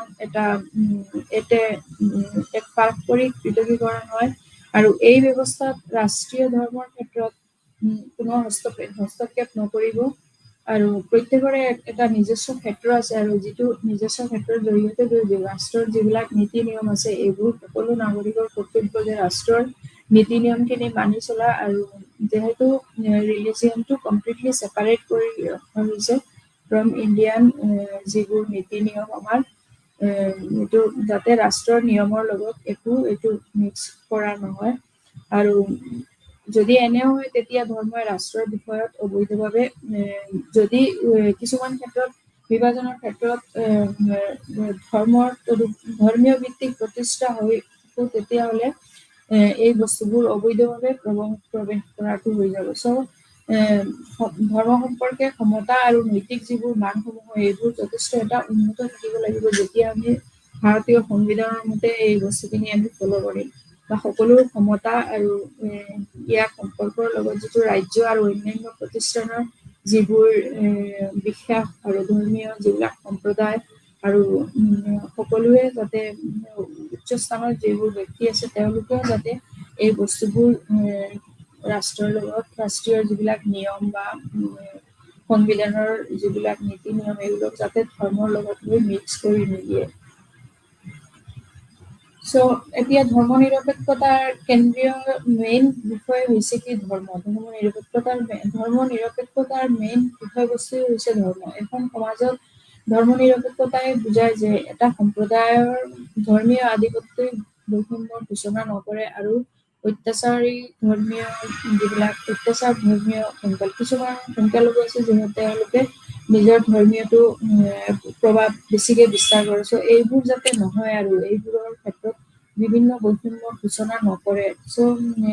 তেতিয়া কি হয় ধৰ্ম অত্যাচাৰ ধৰ্মীয় সংখ্যালঘু হৈ যায়। ধৰ্ম নিৰপেক্ষতাৰ অৰ্থ নিৰ্ভৰ কৰাৰ ওপৰতে পৰিসৰৰ ওপৰতে উল্লেখ কৰা বৈশিষ্ট্যসমূহৰ সৈতে ধৰ্মৰ সম্পৰ্ক আৰু এইটোৰ লগত বাকী যিবোৰ সম্পৰ্ক ৰাষ্ট্ৰ আৰু অন্যান্য প্ৰতিষ্ঠান তাৰপিছত বিশ্বাস ধৰ্মীয় সম্প্ৰদায় গণতান্ত্ৰিক মূল্যবোধ যেনে স্বাধীনতা সম্পৰ্কে আৰু ধৰ্ম সম্পৰ্কে সমতা বা নৈতিক মানসমূহ এই গোটেই বস্তুবোৰ তেতিয়া একেলগতে হৈ যায়। এই ধৰ্ম নিৰপেক্ষতা অনুযায়ী তাতে তিনিটা অৰ্থ বিভিন্ন দৃষ্টিভংগীৰে এজনে ধৰ্ম আৰু ধৰ্মৰ সম্পৰ্কৰ কথা সেইটো ৰাজ্যৰ যিটো নিয়ম সেইটো ফাৰ্ষ্টতে ফল' কৰিব লাগিব আৰু ৰাজ্যৰ যিবোৰ নিয়ম সংবিধানিক মতে সেইটো কোনো ধৰ্মই যে তেনেকা যে বেছিকে কোনোবাক পাৱাৰ দিয়া বা তেনেকা একো নাই, বিকজ আমাৰ এখন হ'লে কি ধৰ্ম নিৰপেক্ষ ৰাষ্ট্ৰ। চ' ধৰ্ম নিৰপেক্ষতাৰ এই কেন্দ্ৰীয় যিটো মেইন বিষয় হৈছে ধৰ্ম, আৰু এই সকলোবোৰে কিছুমান ক্ষেত্ৰত ধৰ্ম নিৰপেক্ষ ৰাষ্ট্ৰ যিবোৰ তেওঁলোকে কিছুমান ক্ষেত্ৰত কোনো ধৰ্মীয় অনুষ্ঠানক ৰাষ্ট্ৰই কোনো ধৰ্মীয় অনুষ্ঠানক ভাগ কৰি, যেনেকা গভৰ্ণমেণ্টৰ যিবোৰ গোটেই বস্তু আছে এইবোৰত কেতিয়াও কি হয় কোনো ধৰ্মীয় বিষয়ত বেছিকে প্ৰাধান্য দিয়া নহয়। যিটো গভৰ্ণমেণ্টেল হলিডেজ হয় or গভৰ্ণমেণ্টেৰ থ্ৰু কিবা ডেজ হয় or এনিথিং সেইবোৰ দিয়া হয়, আৰু বাকী যিবোৰ ধৰ্ম নিৰপেক্ষতাৰ ক্ষেত্ৰত কিছুমান তেনেকাও কোৱা হৈছে যে ভাৰতীয় ধৰ্ম নিৰপেক্ষতা এইটো পশ্চিমীয়া ধৰ্ম নিৰপেক্ষতাৰ এক অনুকৰণ হয়, কিন্তু আমাৰ সংবিধানখন ভালদৰে অধ্যয়ন কৰিলে এনে হয় যেন নালাগে। চ' ভাৰতীয় ধৰ্ম নিৰপেক্ষতাই পশ্চিমীয়া ধৰ্ম এইটো জাষ্ট আমি ফল' কৰিছো অলপ, কিন্তু নিৰপেক্ষতাৰ দৰে কেৱল গীৰ্জা আৰু ৰাষ্ট্ৰৰ যিটো পৃথকীকৰণৰ ওপৰতে গুৰুত্ব নিদিয়ে। চ' তাৰ লগতে বিভিন্ন ধৰ্মৰ মাজৰ সমতাও ভাৰতীয় ধৰ্ম নিৰপেক্ষতাৰ এক অন্যতম গুৰুত্বপূৰ্ণ ধাৰণা হয়। চ' এতিয়া ভাৰতীয় ধৰ্ম নিৰপেক্ষতাৰ ধাৰণাটো বেলেগ কৰিছে, যেনেকা ক'বলৈ গ'লে পশ্চিমীয়া যিবিলাক আধুনিক ধাৰণা বা জাতীয়তাবাদৰ যি ধাৰণাবোৰ, এইবোৰৰ আৰম্ভণিয়ে আগৰে বিভিন্ন ধৰ্মীয় বিচিত্ৰতাৰ পৰিপ্ৰেক্ষিতত গঢ় লৈ উঠিছিলে। চ' ইতিমধ্যে যি ভাৰতীয় এক ধৰ্মীয় সহিষ্ণুতাৰ সংস্কৃতি প্ৰচলিত হৈ আছিল। চ' সহিষ্ণুতা ধৰ্মীয় প্ৰাধান্যতাৰ লগত জড়িতই, আৰু এইটো প্ৰত্যেকৰ ক্ষেত্ৰতে এনে স্বাধীনতা অত্যন্ত সীমিত। চ' ইয়াতে এই স্বাধীনতা আৰু ধৰ্ম সম্পৰ্কে সমতা আৰু নৈতিক মানসমূহ গোটেইখিনি ধৰ্ম নিৰপেক্ষতাৰে এটা পাৰ্ট হয়। এইটো তাৰপিছত কিছুমান ক্ষেত্ৰত ধৰ্ম নিৰপেক্ষতা নিৰ্ভৰ কৰে, যেনেকা কিছুমান কাৰক আছে, এই কাৰক বিলাকৰ ওপৰত, যেনেকা এইবিলাক গণতন্ত্ৰই হৈছে আৰু স্বাধীন ৰাজ্যৰ শ্ৰেণীৰ যিবোৰ হেঁচা আৰু জাতিগত সমাজত যিবিলাক গোটসমূহ, এইবোৰৰ যাতে পুনৰ ৰাষ্ট্ৰৰ উপস্থিতিৰ ওপৰতে নিৰ্ভৰশীল। গোটেই বস্তুবোৰ ৰাষ্ট্ৰৰ যিবোৰ নিয়ম এইবোৰৰ ওপৰতে নিৰ্ভৰশীল। চ' গণতন্ত্ৰৰ মেইনলি নিৰ্ভৰ কৰে ৰাজনীতিৰ যিবিলাক শান্তিকৰণৰ ওপৰতে, আৰু যিবিলাক শান্তিপূৰ্ণ প্ৰতিযোগিতা অবিহনে যিবোৰ এইবোৰ যাতে কোনো হিংসা এইবোৰ নহয়। আৰু আচলতে ধৰ্ম নিৰপেক্ষতা মূল্যবোধৰ সৈতে জড়িত হয়, যিবোৰ হৈছে লিংক কৰা হৈছে গণতন্ত্ৰ আৰু সমনাগৰিকত্ব। চ' যুৱ মোহৰাকে এইটো এটা এজন ধৰ্ম নিৰপেক্ষ সমাজ, যিবিলাক বিভিন্ন ধৰণৰ লোক, আজিৰ যিটো প্ৰজন্ম বা যুৱকসকল, তেওঁলোকে বিভিন্ন ধৰণৰ লোকে হওক, হিন্দু, খ্ৰীষ্টান, মুছলিম আৰু নাস্তিকসকলেও কিছুমান নৈতিক নিয়ম মানি চলে। সকলোৱে এইটো বস্তু মানি চলে। পশ্চিমীয়া যিবোৰ আধুনিকতা আৰম্ভণিয়ে ইমান দিনে অৱহেলিত হৈ থকা সমতাৰ ধাৰণাটোকো ভাৰতীয় চিন্তাত পুনৰ প্ৰতিষ্ঠা কৰিলে, আৰু এনে ধাৰণাসমূহক আৰু অধিক শক্তিশালী কৰি তুলিলে, যি ধৰ্মীয় সম্প্ৰদায়ৰ মাজেৰে সমতাৰ ওপৰতে গুৰুত্ব দিবলৈ ধৰিলে। চ' ভাৰতীয় ধৰ্ম নিৰপেক্ষতাই ধৰ্মীয় বিভিন্নতা আৰু পশ্চিমৰ যিবোৰ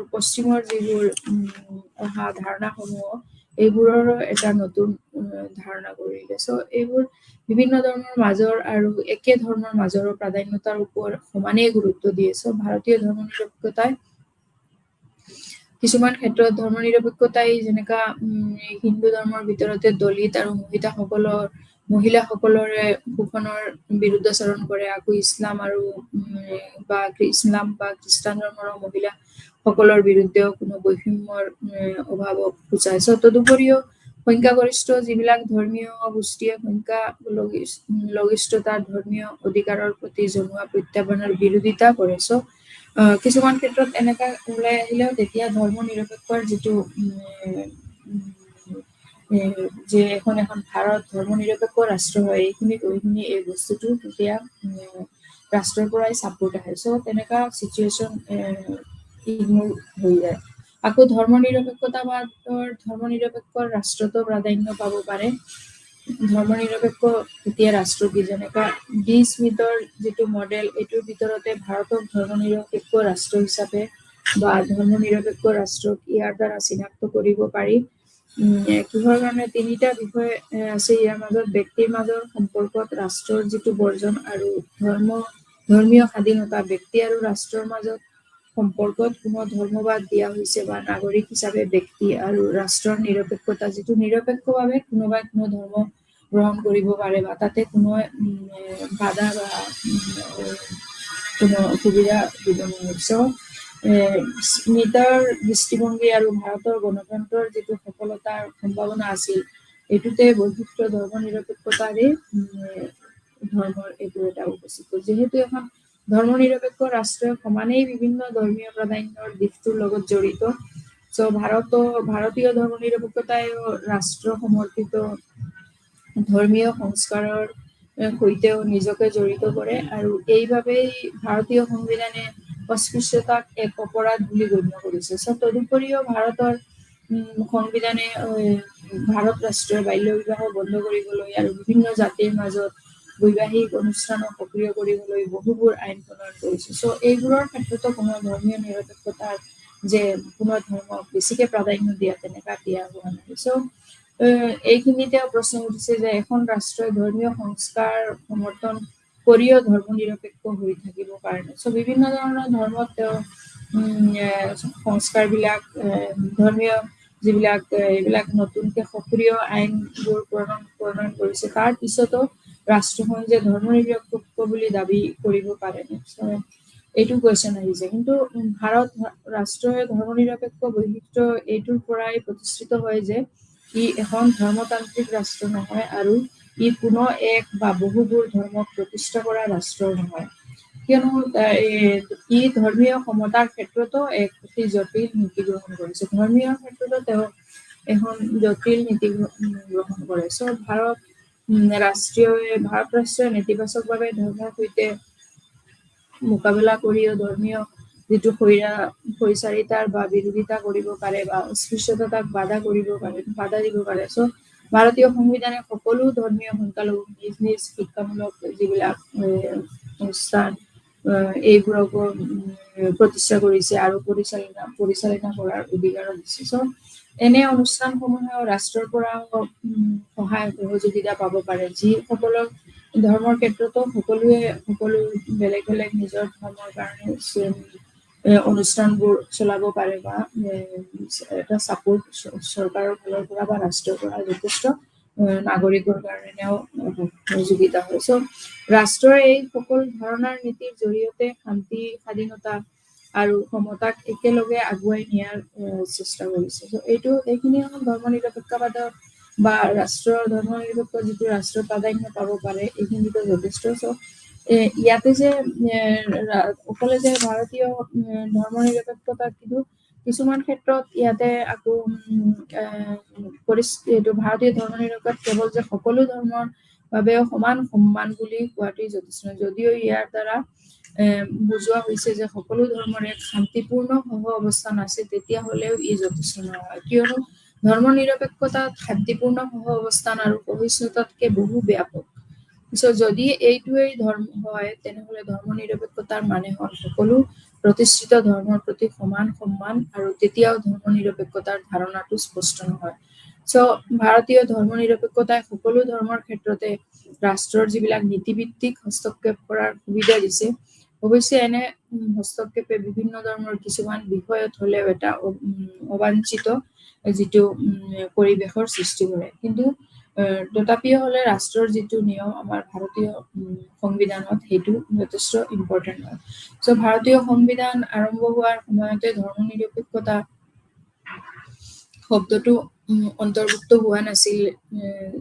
জানুৱাৰী মাহৰ 26 জানুৱাৰী যিটো 1951 চনত ধৰ্ম নিৰপেক্ষতাৰ যিটো কথা উল্লেখ কৰা হোৱা নাছিলে যদিও সংবিধানত, কিন্তু স্বাধীন ভাৰত গণতন্ত্ৰৰ পৰিণত হোৱাৰ সত্যটো ধৰ্ম নিৰপেক্ষতাবাদৰ ইংগিত দিয়া হৈছিলে আৰু ইয়াত মূল নীতি হিচাপে এটা ফেইথ একমপ্লিছ যে ইয়াৰ উল্লেখৰ কোনো প্ৰয়োজন নাই।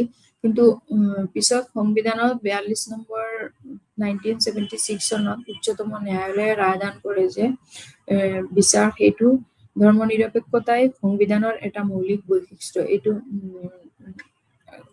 উল্লেখ কৰিছিলে। কিন্তু তাৰ পিছতো কিছুমান ক্ষেত্ৰত ভাৰতবৰ্ষৰ ধৰ্মনিৰপেক্ষতাৰ এনেই মানে যিটো এটা ধাৰণাই বিকাশ লাভ কৰিছে যাক কমপ্লিটলি আমি পশ্চিমীয়া যিটো ধাৰণা হুবহু প্ৰতিচ্ছবি বুলি ক'ব নোৱাৰো। দৰাচলতে ধৰ্মনিৰপেক্ষতাৰ ধাৰণাটো পশ্চিমীয়া, কিন্তু অনা পশ্চিমীয়া দুটাই উৎসৰ পৰাই উৎপত্তি হৈছে। পশ্চিমত ৰাষ্ট্ৰ আৰু গীৰ্জাৰ পাৰ্থক্যই ধৰ্মনিৰপেক্ষতাৰ মূল। কিছুমান ক্ষেত্ৰত গোটেইখিনি মানে যে আমি পশ্চিমীয়া বস্তুটো তাৰ পৰা ফল' কৰা হৈছে তেনেকা নহয়। ভাৰতীয় ধৰ্ম মতে যিটো ভাৰতীয় সংবিধানৰ মতে আৰম্ভ হোৱাৰ পিছত ধৰ্মনিৰপেক্ষতাৰ এইটো ফাৰ্ষ্টতে যেতিয়া স্বাধীনতাৰ সময়ত যদিও নাছিলে, কিন্তু তাৰ পিছত এই বস্তুটো এড কৰা হৈছে। ধৰ্মনিৰপেক্ষ সমাজৰ ৰাষ্ট্ৰৰ ধৰ্ম সম্প্ৰদায়সমূহৰ কাৰ্যকলাপসমূহতো বাধা দিব নোৱাৰিব। যেনেকা উদাহৰণস্বৰূপে যদি আমি ধৰ্মীয় অনুষ্ঠানে মহিলা পুৰোহিত হোৱাত বাধা দিয়ে, তেতিয়াহ'লে ৰাষ্ট্ৰই এই বিষয়ে একো ক'ব নোৱাৰিব। তদুপৰি যদি এটা ধৰ্মীয় সম্প্ৰদায়ে কিছু সংখ্যক ধৰ্মীয় বহিষ্কাৰ কৰে, তেতিয়া ৰাষ্ট্ৰ এটা মৌন সাক্ষী হৈ থকাৰ বাহিৰে আন একো কৰিব নোৱাৰে। কিছুমান ক্ষেত্ৰত তেনেকা সংবিধানৰ এইটো মৌলিক বৈশিষ্ট্য হোৱাৰ পিছতো আমি ইয়াতে কিছুমান বস্তু চেঞ্জ কৰিব নোৱাৰো। চেফালি যাৰ মতে তেওঁ ধৰ্মনিৰপেক্ষতাৰ ওপৰতে তিনিটা তেওঁ বিকল্প যুক্তি চিনাক্ত কৰিছিলে, যিবোৰ বিতৰ্কিত হৈছিল সংবিধান সভাত অনুষ্ঠিত বুলি। তেওঁ প্ৰথম যুক্তিটোক নাই বুলি অভিহিত কৰিছিলে যে উদ্বেগ তত্ত্ব। এই যুক্তিক সমৰ্থকসকলে যুক্তি দিছিলে যে ধৰ্ম নহয় ৰাষ্ট্ৰৰ চিন্তা নহব। ধৰ্ম নহলে ৰাষ্ট্ৰৰ চিন্তা নহব। ধৰ্ম ব্যক্তিগত বিষয় হয় আৰু তাত হ'ব লাগিব বিচ্ছেদ হওক বা ব্যক্তিগত বিষয় হিচাপে ধৰ্ম আৰু ৰাষ্ট্ৰৰ মাজত ৰাজহুৱা বিষয়। মানুহৰ যিবিলাক আছে ব্যক্তিগত বিষয় হিচাপেও ধৰ্ম পালন কৰাৰ স্বাধীনতা আছে। কিন্তু তদুপৰিও ইয়াত ৰাষ্ট্ৰ এটা মৌন সাক্ষী হৈ থকাৰ দৰে এইটো যদি কিছুমান ধৰ্মীয় সংখ্যালঘুৰ ওপৰতে বা ধৰ্মৰ উপাসনাৰ স্থলত সোমোৱাত এনেকা নিজৰ মত প্ৰকাশ কৰে, তেনেহলে এইটো কি হ'ব? ডাইৰেক্টলি স্বাধীনতা আৰু সমতা যিটো এইটোৰ অপজিটত গুচি যাব। এইটো ধাৰণাত স্বাধীনতা আৰু সমতা সম্পূৰ্ণৰূপে ব্যক্তিগত ধাৰণা হ'ব, আৰু স্বতন্ত্ৰতা হৈছে কি ব্যক্তিৰ স্বতন্ত্ৰতা। সমতা হৈছে ব্যক্তিৰ মাজত সমতা। সেইটো কাৰণে যিটো চেকুলাৰিজমত কমপ্লিটলি ধৰ্মনিৰপেক্ষ ৰাষ্ট্ৰৰ যিটো বৈশিষ্ট্য, এইটো বৈশিষ্ট্যই কিছুমানে আমি এইটো মানিব লাগিব। আৰু কিছুমান মানুহ যে ধৰ্মনিৰপেক্ষ ৰাষ্ট্ৰ প্ৰতিষ্ঠা কৰিবলৈ হলে ৰাষ্ট্ৰ আৰু ধৰ্মক পৃথক কৰিবই লাগিব, কিন্তু প্ৰকৃততে সেয়া নহয়। পৃথিৱীতে এনে বহুতো ৰাষ্ট্ৰ আছে যিবোৰ ধৰ্মভিত্তিক নহয়, অথচ এটা নহয় আন এটা ধৰ্মৰ সৈতে নিকট সম্বন্ধ আছে। গোটেই ৰাষ্ট্ৰবোৰ কিবা এটা ধৰ্মৰ লগত ক্ল'জলি ৰিলেটেড। ডেট মিনছ এইটোৰ মানে এইটো নহয় যে ধৰ্ম এইটোৰ পৰাই যে পৃথক, কিন্তু সেয়া নহয়। পৃথিৱীতে এনে বহুতেই ৰাষ্ট্ৰ আছে। প্ৰকৃত অৰ্থত ধৰ্মনিৰপেক্ষ হবলৈ হলে এখন ৰাষ্ট্ৰই ধৰ্মতান্ত্ৰিক হবলৈ অস্বীকাৰ কৰিব লাগিব, আৰু তাৰ লগতে কোনো ধৰ্মৰ সৈতে আনুষ্ঠানিক বা আইনগত সম্পৰ্ক থাকিব নালাগিব। সেইটোৱে হ'ল মেইন উদ্দেশ্য, যে কোনো ধৰ্মৰে নিয়ম হওক বা যি হওক ৰাষ্ট্ৰৰ লগত কিবা আইনগত ভিত্তিত কোনো ধৰ্মৰ যিটো চাপোৰ্ট, সেইটো ধাৰ্মিক চাপোৰ্ট ল'ব নোৱাৰিব। যে আইন কমপ্লিটলি বেলেগ আৰু ৰাষ্ট্ৰৰ যিটো সংবিধানৰ নিয়ম সেইটো বেলেগ। ৰাষ্ট্ৰৰ লগত নিয়ম আৰু ধৰ্ম কমপ্লিটলি ব্যক্তিগত। এজন ব্যক্তি তেওঁৰ যিটো ধৰ্ম তেওঁ ল'ব পাৰে সেইটো ল'ব পাৰিব, কিন্তু সেইটোৰ কাৰণে যে তেওঁৰ আইনখনো চেঞ্জ হৈ যাব সেইটো হ'ব নোৱাৰিব। কিছুমান ক্ষেত্ৰত তেনেকা শান্তি আৰু ধৰ্মীয় স্বাধীনতা, ধৰ্মভিত্তিক শোষণ কিছুমান ক্ষেত্ৰতো এইবোৰো জড়িত হৈ আছে।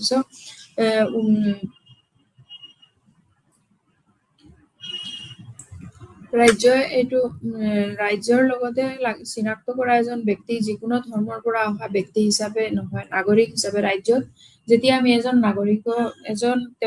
এইটো দেশৰ ৰাজ্যৰ নাগৰিক হয় নে নহয়, এইটো বস্তু যাতে আমি ফাৰ্ষ্টতে তেওঁ কি হয়, হিন্দু নে মুছলিম নে খ্ৰীষ্টান নে জৈন নে কি, সেইটো দি নহয়, ফাৰ্ষ্টতে তেওঁ কি দি হ'ব লাগিব, নাগৰিক হিচাপে হ'ব লাগিব। তেওঁ ইণ্ডিয়ান নে, তেওঁৰ কমপ্লিটলি গোটেইখিনি তেওঁৰ সুবিধা বা তেওঁৰ চিনাক্তকৰণ এইটো বস্তু কমপ্লিটলি তেওঁৰ নাগৰিক হিচাপে হ'ব লাগিব। কোনো ধৰ্ম দি তেওঁৰ চিনাক্তকৰণ হ'ব নোৱাৰে। চ' এইবোৰ তেওঁ যুক্তি দিছিলে কেটি শ্বাহ, তাজামুল হুছেইন আৰু এছ মাছানি, এইবোৰ বহুত নেতাসকলে তেওঁলোকে এইবোৰক দ্বিতীয় শাৰীৰ যুক্তিৰ দ্বাৰা ধৰ্ম আৰু ৰাষ্ট্ৰ পৃথক হ'ব লাগে বুলিও পৰামৰ্শ দিছিলে। যে ফাৰ্ষ্টৰ তেওঁলোকে এইটো দিয়াৰ পিছত ছেকেণ্ডলি যিসকল ইম্পৰ্টেণ্ট ব্যক্তিসকল আছিলে তেওঁলোকেও এইটোৱে কৈছিলে যে ধৰ্ম আৰু ৰাষ্ট্ৰ কমপ্লিটলি ছেপাৰেট হ'ব বুলি পৰামৰ্শ দিছিলে। কি ধৰ্ম আৰু ধৰ্ম নিজৰ এইটো কমপ্লিট ব্যক্তিগত আৰু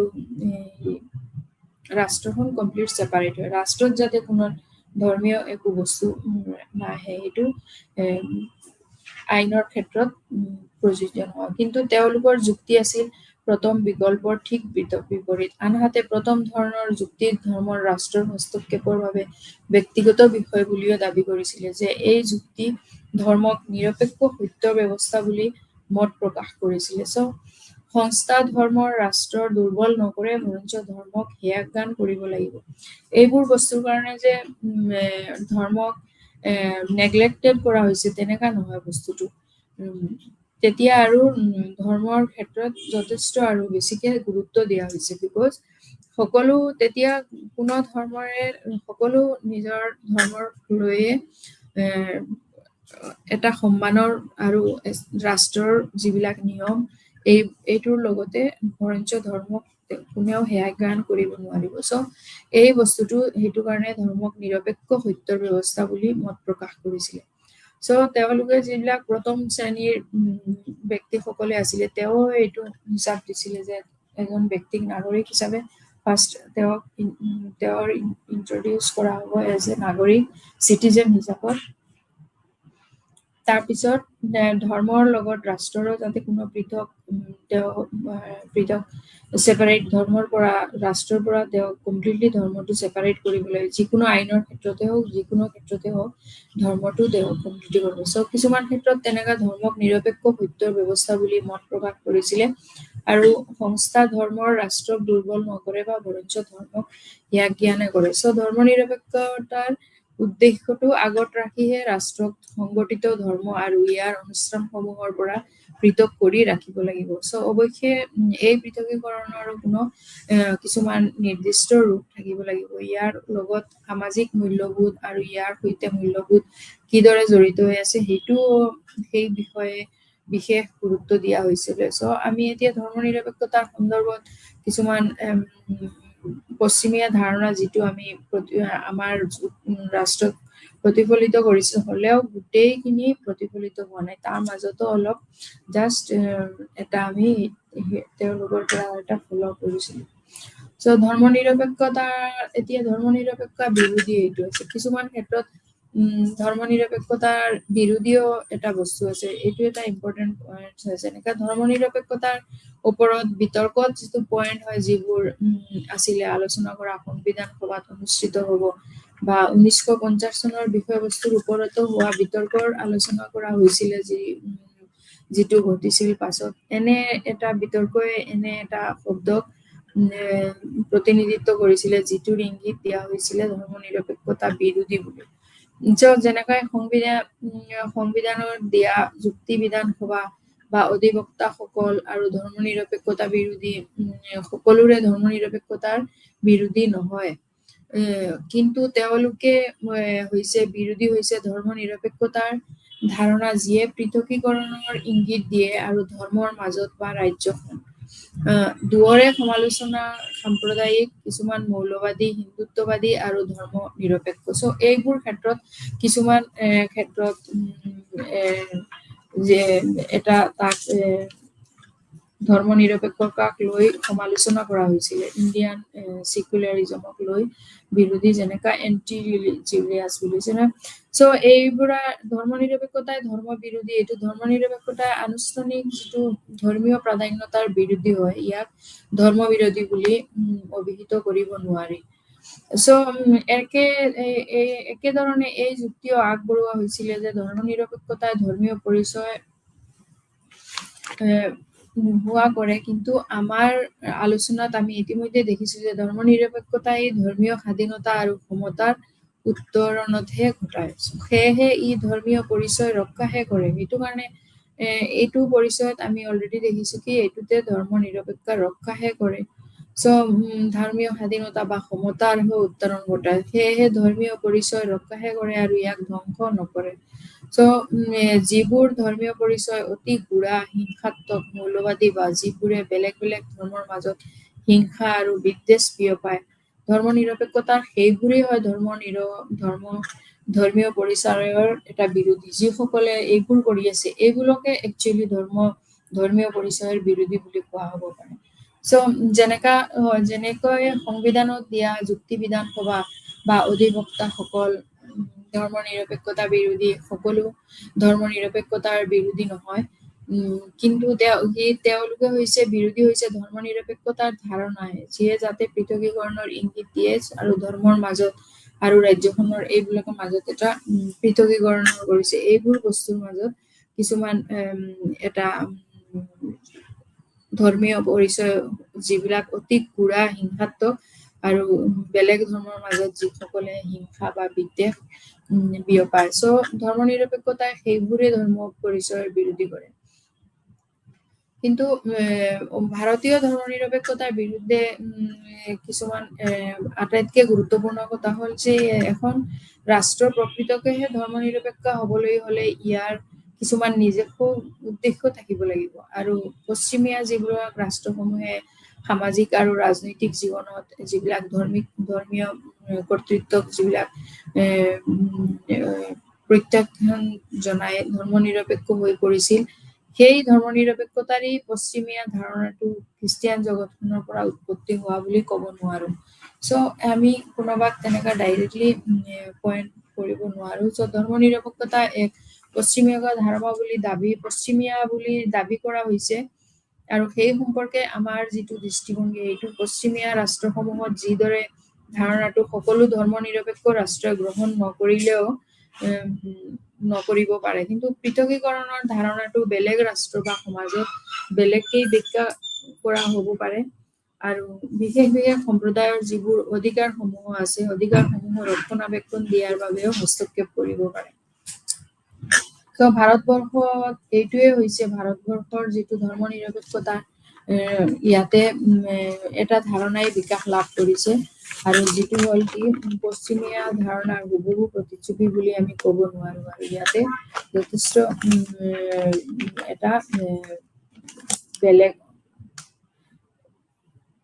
পশ্চিমীয়াৰ পৰা বহুত ধৰণৰ অলপ বেলেগে হৈ গৈছে সো সংখ্যালঘুবাদ মাইনৰিটিজমৰ ক্ষেত্ৰতো যদি আমি ভাৰতীয় ধৰ্ম নিৰপেক্ষতাৰ বিৰুদ্ধে উত্থাপিত এইটো এটা অভিযোগ হৈছে ভাৰতীয় ধৰ্ম নিৰপেক্ষতাৰ বিৰুদ্ধে এইটো লৈ অলপ আলোচনা কৰো সংখ্যালঘু উদ্গণিত হৈছে যেনেকা এইটো সঁচা যে ভাৰতীয় ধৰ্ম নিৰপেক্ষতাই সংখ্যালঘুৰ অধিকাৰক পোষকতা কৰে এতিয়া প্ৰশ্ন হৈছে যে এইটো কি যুক্তিসংগত নে যুক্তিসংগত নহয় কিন্তু কিছুমান ক্ষেত্ৰত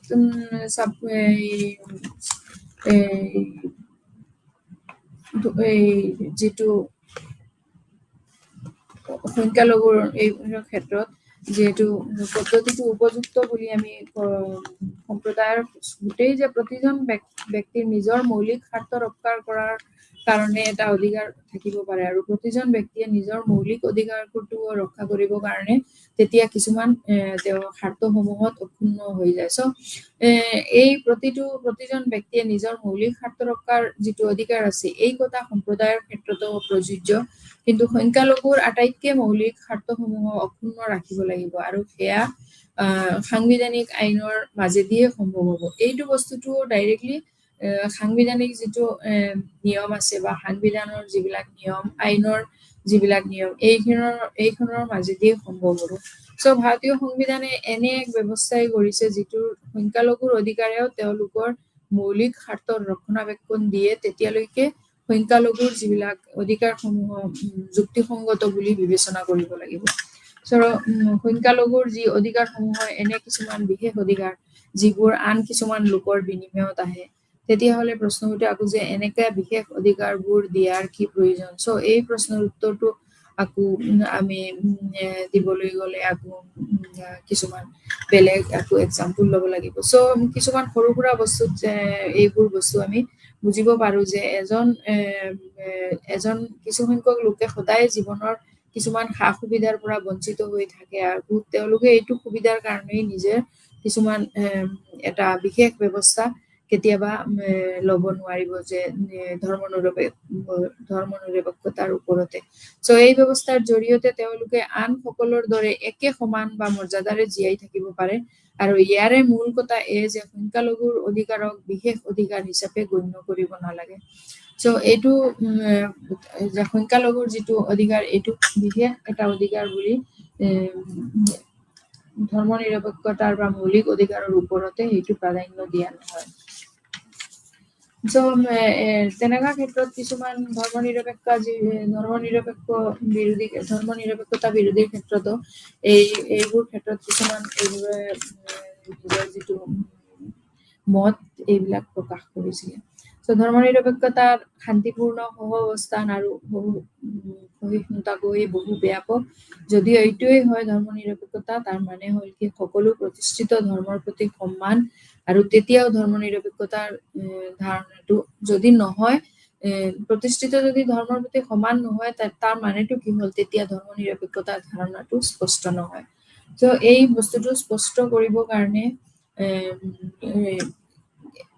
ৰাজীৱ সাগৰ তেওঁ কিছুমান তেওঁৰ যুক্তি আগবঢ়াইছিলে ধৰ্মনিৰপেক্ষতাৰ ধাৰণাৰ ওপৰতে, যিবিলাক ধৰ্মনিৰপেক্ষতাৰ ধাৰণাটো হোৱাটো তেওঁৰ প্ৰয়োজন আছিলে বহুত।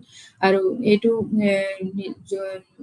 ভালকে ক্লিয়াৰ কৰিবৰ কাৰণেও তেওঁ এই ধৰ্মনিৰপেক্ষতাৰ ওপৰতে এইটো কথাখিনি গুৰুত্বপূৰ্ণ আলোচনা কৰিছিলে যে ৰাষ্ট্ৰ গীৰ্জাৰ সম্পৰ্কত গুৰুত্ব দিয়াৰ পৰিৱৰ্তে কিছুমান কথা আছে যিখিনি প্ৰয়োজন হয়, যেনেকা গভীৰ ধৰ্মীয় ক্ষেত্ৰত বৈচিত্ৰ্যৰ প্ৰতি সঁহাৰি হিচাপে ধৰ্মনিৰপেক্ষতাত কেন্দ্ৰীভূত কৰিব লাগে। আৰু যি চিৰিয়াছ মেটাৰ হওক বা যি যিমানে বহুত ধৰ্ম আছে, যি হওক বহুত মানুহ, তথাপিও চবতকে বৈচিত্ৰ্য হলেও যিমানে হওক ধৰ্মনিৰপেক্ষতাতে ফাৰ্ষ্টত কি কৰিব লাগে, কেন্দ্ৰীভূত কৰিব লাগে। আৰু এই বৈচিত্ৰ্য যিটো সমতাৰ সম্পৰ্কত এইটো আবদ্ধ বুলি বুজিব লাগিব।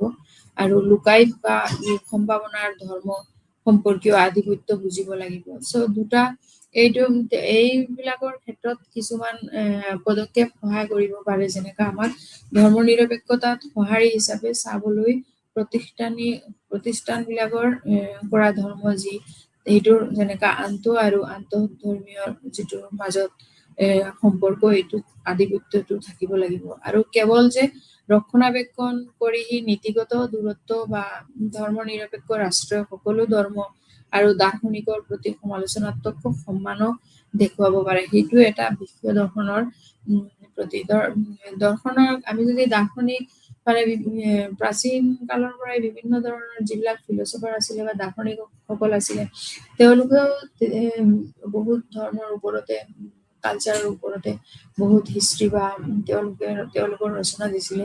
কিন্তু সেইটোলৈকেও যে তেওঁ কোনো এটা ধৰ্মক যে আঘাত হানি কৰিছিলে বা ৰেচপেক্ট কৰা নাছিলে তেনেকা নহয়।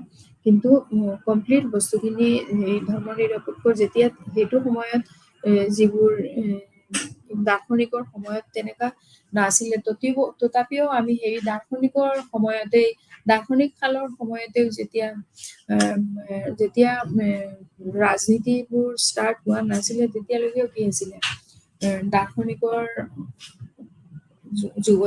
দাৰ্শনিক কালৰ যুগ আছিলে। সেই দাৰ্শনিক কালৰ যুগতেও আমি দেখা পাইছো যে সেইটো সময়তে কি আছে, কোনো তেনেকা যে বেছিকে আমি তেনেকা একো দৃষ্টান্ত পোৱা নাই যিবিলাকক যে কোনোবাই সন্মানত ক্ষতি কৰিছে বা নীতিগতভাৱে বা দূৰত্ব এইটো ধৰ্ম নিৰপেক্ষৰ পৰা কিছুমান দূৰত্বত আছিল, তেনেকা নাছিল। গোটেই আৰু আন্তঃধৰ্মীয় এইবিলাকৰ মাজত এটা সম্পৰ্ক আছিলে।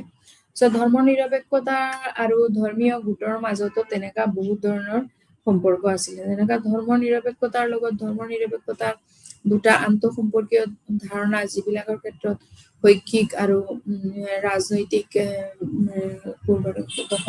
মনোযোগ লাভ কৰিছে। কেইবাটাও পাব্লিকেশ্যন আছে যিবোৰত অৰ্থনৈতিক, ইকনমিক আৰু যিবিলাক ৰাজনৈতিক পলিটিকেল যিবিলাক উইকলি এইবিলাকৰ কিছুমান যেনেকা 58, 59 নাম্বাৰ এনেকা 14 ডিচেম্বৰ 2013 কিছুমান আৰ্টিকলছ আছিলে যিবোৰৰ ক্ষেত্ৰত অধিককে মনোযোগত যিবিলাক পলিটিক্সৰ যিবিলাক বক্তৃতা সেইবিলাক পূৰ্বৰ এইবিলাক শৈক্ষিক আৰু এইবিলাকত কিছুমান আলোচনা কৰা হৈছিলে।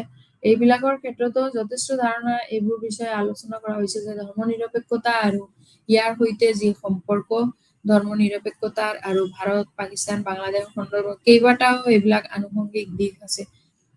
এইবোৰৰ হয়তো যিটো ধৰ্মীয় যিবিলাক গণতান্ত্ৰিক অধিকাৰৰ বিষয়ে সম্পৰ্কৰ যিবিলাক প্ৰকৃতিৰ বিষয়বোৰ এইবিলাকৰ ভিতৰত যিসকল ব্যক্তিসকল আছিলে তেওঁলোকেও এটা নৈতিকতা বা নৈতিকতাৰ কথাও এইবিলাকত তেওঁলোকে যথেষ্ট আলোচনা কৰিছে যে তেনেকা ধৰ্ম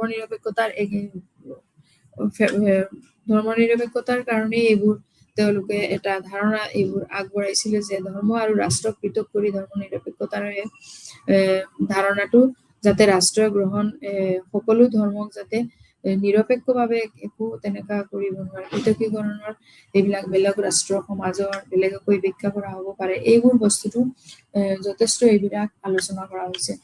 কিন্তু এইবোৰ আলোচনাৰ পিছতো যিবোৰ ৰাষ্ট্ৰৰ যেনেকা কিছুমান কেনেধৰণৰ ৰাষ্ট্ৰ ব্যৱস্থাৰ প্ৰয়োজন হ'ব বা এইবোৰৰো কিছুমান আলোচনা কৰা হৈছিলে। যেনেকা এটা ধৰ্মীয় গোষ্ঠীৰ যিবিলাক প্ৰাধান্যতাক বাধা দিবলৈ ৰাষ্ট্ৰই কি কৰা উচিত বা কোনো ধৰ্মীয় মুৰব্বীয়ে যদি ৰাষ্ট্ৰৰ শাসন পৰিচালনা কৰিব নালাগে বা এইখিনিতে আমি মধ্যযুগৰ যেনেকা মধ্যযুগত ইউৰোপৰ ধৰ্মতান্ত্ৰিক প্ৰদান বা বৰ্তমানৰ তালিবান নিয়ন্ত্ৰিত ৰাষ্ট্ৰ ব্যৱস্থাৰ কথা উল্লেখ কৰিব পাৰো। এনেবোৰ ৰাষ্ট্ৰত ধৰ্মীয় বা ৰাজনৈতিক অনুষ্ঠানসমূহৰ মাজত কোনো বিভাজন নাথাকে আৰু আন ধৰ্মৰ মানুহক ধৰ্মীয় অধিকাৰ ভোগ কৰিবলৈও দিয়া নহয়। এই এনেকা কিছুমান ৰাষ্ট্ৰ আছে এতিয়া যিবোৰত তেনেকা হয়।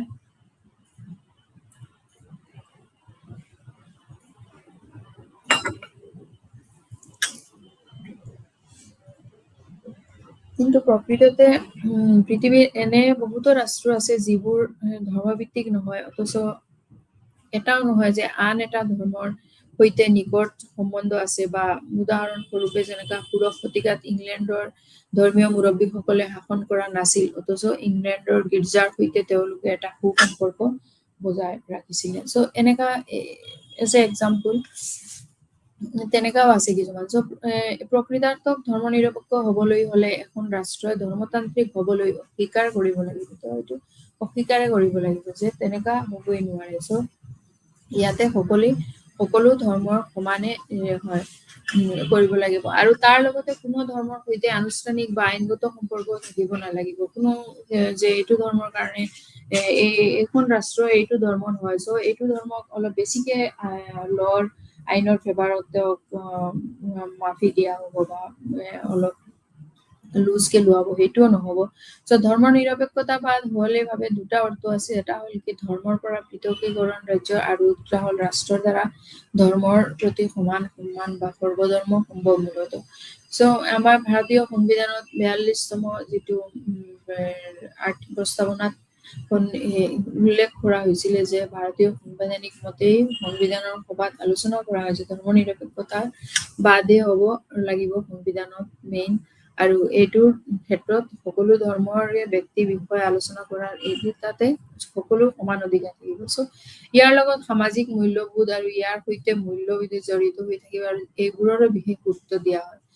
আমি ধৰ্ম নিৰপেক্ষতাৰ সন্দৰ্ভত মূলত যিটো জাষ্ট আমি এনেকা ইংলেণ্ডে হওক যিবোৰৰ আমি অলপ এইটো চাইডৰ পৰা ফ'ল' কৰিছো, কিন্তু ডাইৰেক্টলি আমাৰ যিটো ৰাষ্ট্ৰ হয় বা এইখন কমপ্লিটলি এইটোৰ অধীনত নহয়। চ' কিছুমান ক্ষেত্ৰত আকৌ এই চিকুলাৰিজমৰ ৰিলিজিয়াছ গ্ৰুপতো যেনেকা ৰিলিজিয়নৰ ক্ষেত্ৰত পাব্লিক পলিচিজ বা ছ'চিয়েল ৰিলেশ্যন এইবিলাকৰ ক্ষেত্ৰতো চিকুলাৰাইজেশ্যনৰ ইনফ্লুৱেঞ্চ কৰা নাই, ৰিলিজিয়নৰ ইনফ্লুৱেঞ্চ হোৱা নাই, এবচেঞ্চ অফ ইনফ্লুৱেঞ্চ হৈ আছে। যেনেকা পাব্লিক পলিচিজ হওক যি হওক এইবোৰৰ ক্ষেত্ৰতো কোনো তাতে যে ৰিলিজিয়াছ ইনফ্লুৱেঞ্চ হোৱা নাই। চ' এই মডাৰ্ণাইজেশ্যন বা মডাৰ্ণাইজেশ্যনৰ কাৰণেইতো চিকুলাৰিজমৰ মাষ্ট এইটো এটা নৰ্মেটিভ প্ৰজেক্ট বুলি কওঁ আমি যাক, যিহেতু চিকুলাৰিজমৰ ইউৰোপৰ লগত আমি তেনেকুৱা এইটো বস্তুটো কম্পেয়াৰ কৰিব নোৱাৰো। চ' আমাৰ যিটো বিউৰক্ৰেটছৰ লগতো যেনেকা চিকুলাৰিজম এনকাৰেজ কৰি আছে, চেম তেনেকা কিছুমান স্কলাৰৰ ক্ষেত্ৰত যেনেকা স্পেইন, তাম্বিয়া, তেওঁলোকৰ ক্ষেত্ৰত ইণ্ডিয়াৰ চিকুলাৰিজমৰ ফেচিং মানে ক্ৰাইচিছ ফেচিং কৰি আছে তেওঁলোকৰ মতে। কিছুমান স্কলাৰ স্মিথ বা তাম্বিয়া তেওঁলোকৰ মতে, বিকজ তাতে এক্সটাৰ্নেল ইণ্টাৰনেল ফেক্টৰছ ৰেছপনচিবল হৈ আছে। যেনেকা এক্সটাৰ্নেল ইনক্লুজ হ'ল কি এক্সটাৰ্নেল ফেক্টৰছ ইনক্লুড তেওঁলোকে দেখুৱাইছে যে ব্ৰেকডাউন অফ কংগ্ৰেছ, তাৰপিছত increasing centralisation of power of the state, তাৰপিছত secession in Punjab and Kashmir এইবিলাক ইমপ্লিমেণ্টেশ্যন, তাৰপিছত মণ্ডল কমিশ্যনৰ এইবিলাকৰ যিটো ইমপ্লিমেণ্টেশ্যন ইন মণ্ডল কমিশ্যনৰ ৰিপৰ্টত এইবোৰৰ ক্ষেত্ৰত তেওঁলোকে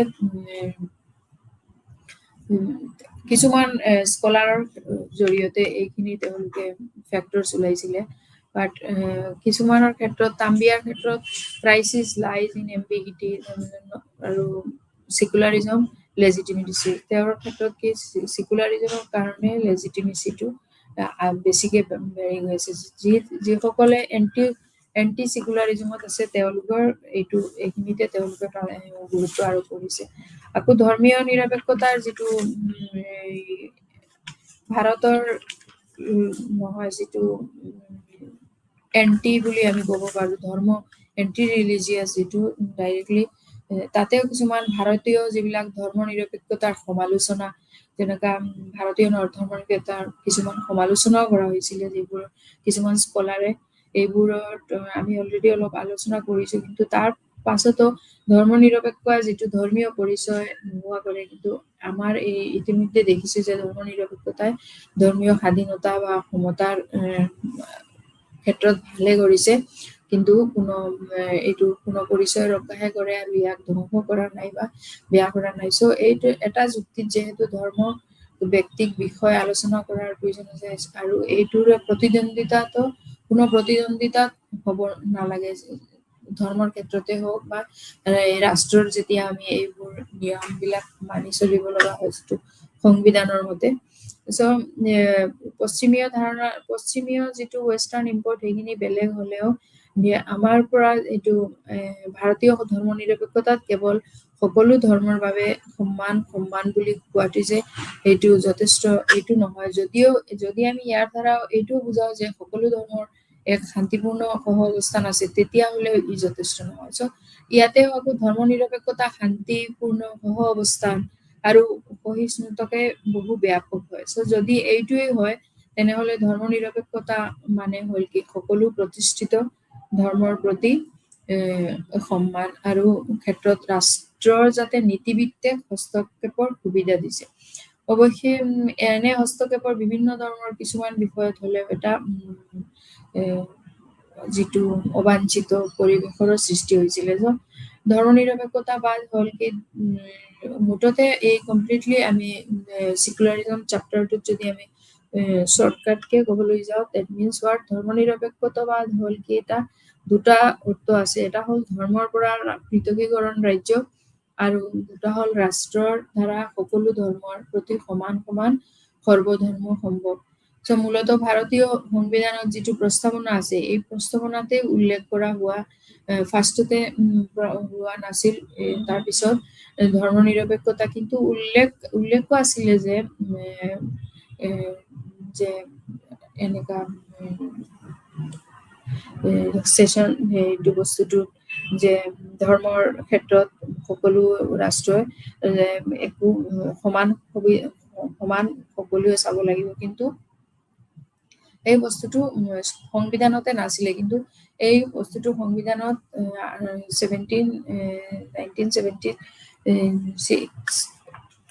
42তম যোনটো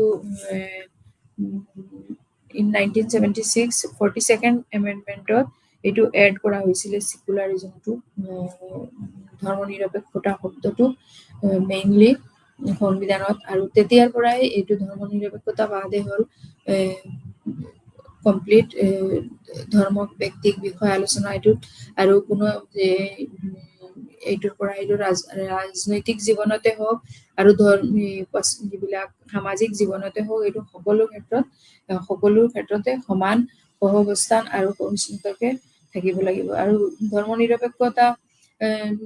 নিৰপেক্ষতাৰ যিখিনি বস্তু কিছুমান ক্ষেত্ৰত ভাৰতীয় ধৰ্ম নিৰপেক্ষতা কেৱল সকলো ধৰ্মৰ বাবে এইটো কোৱাই হৈছে বুলি, আৰু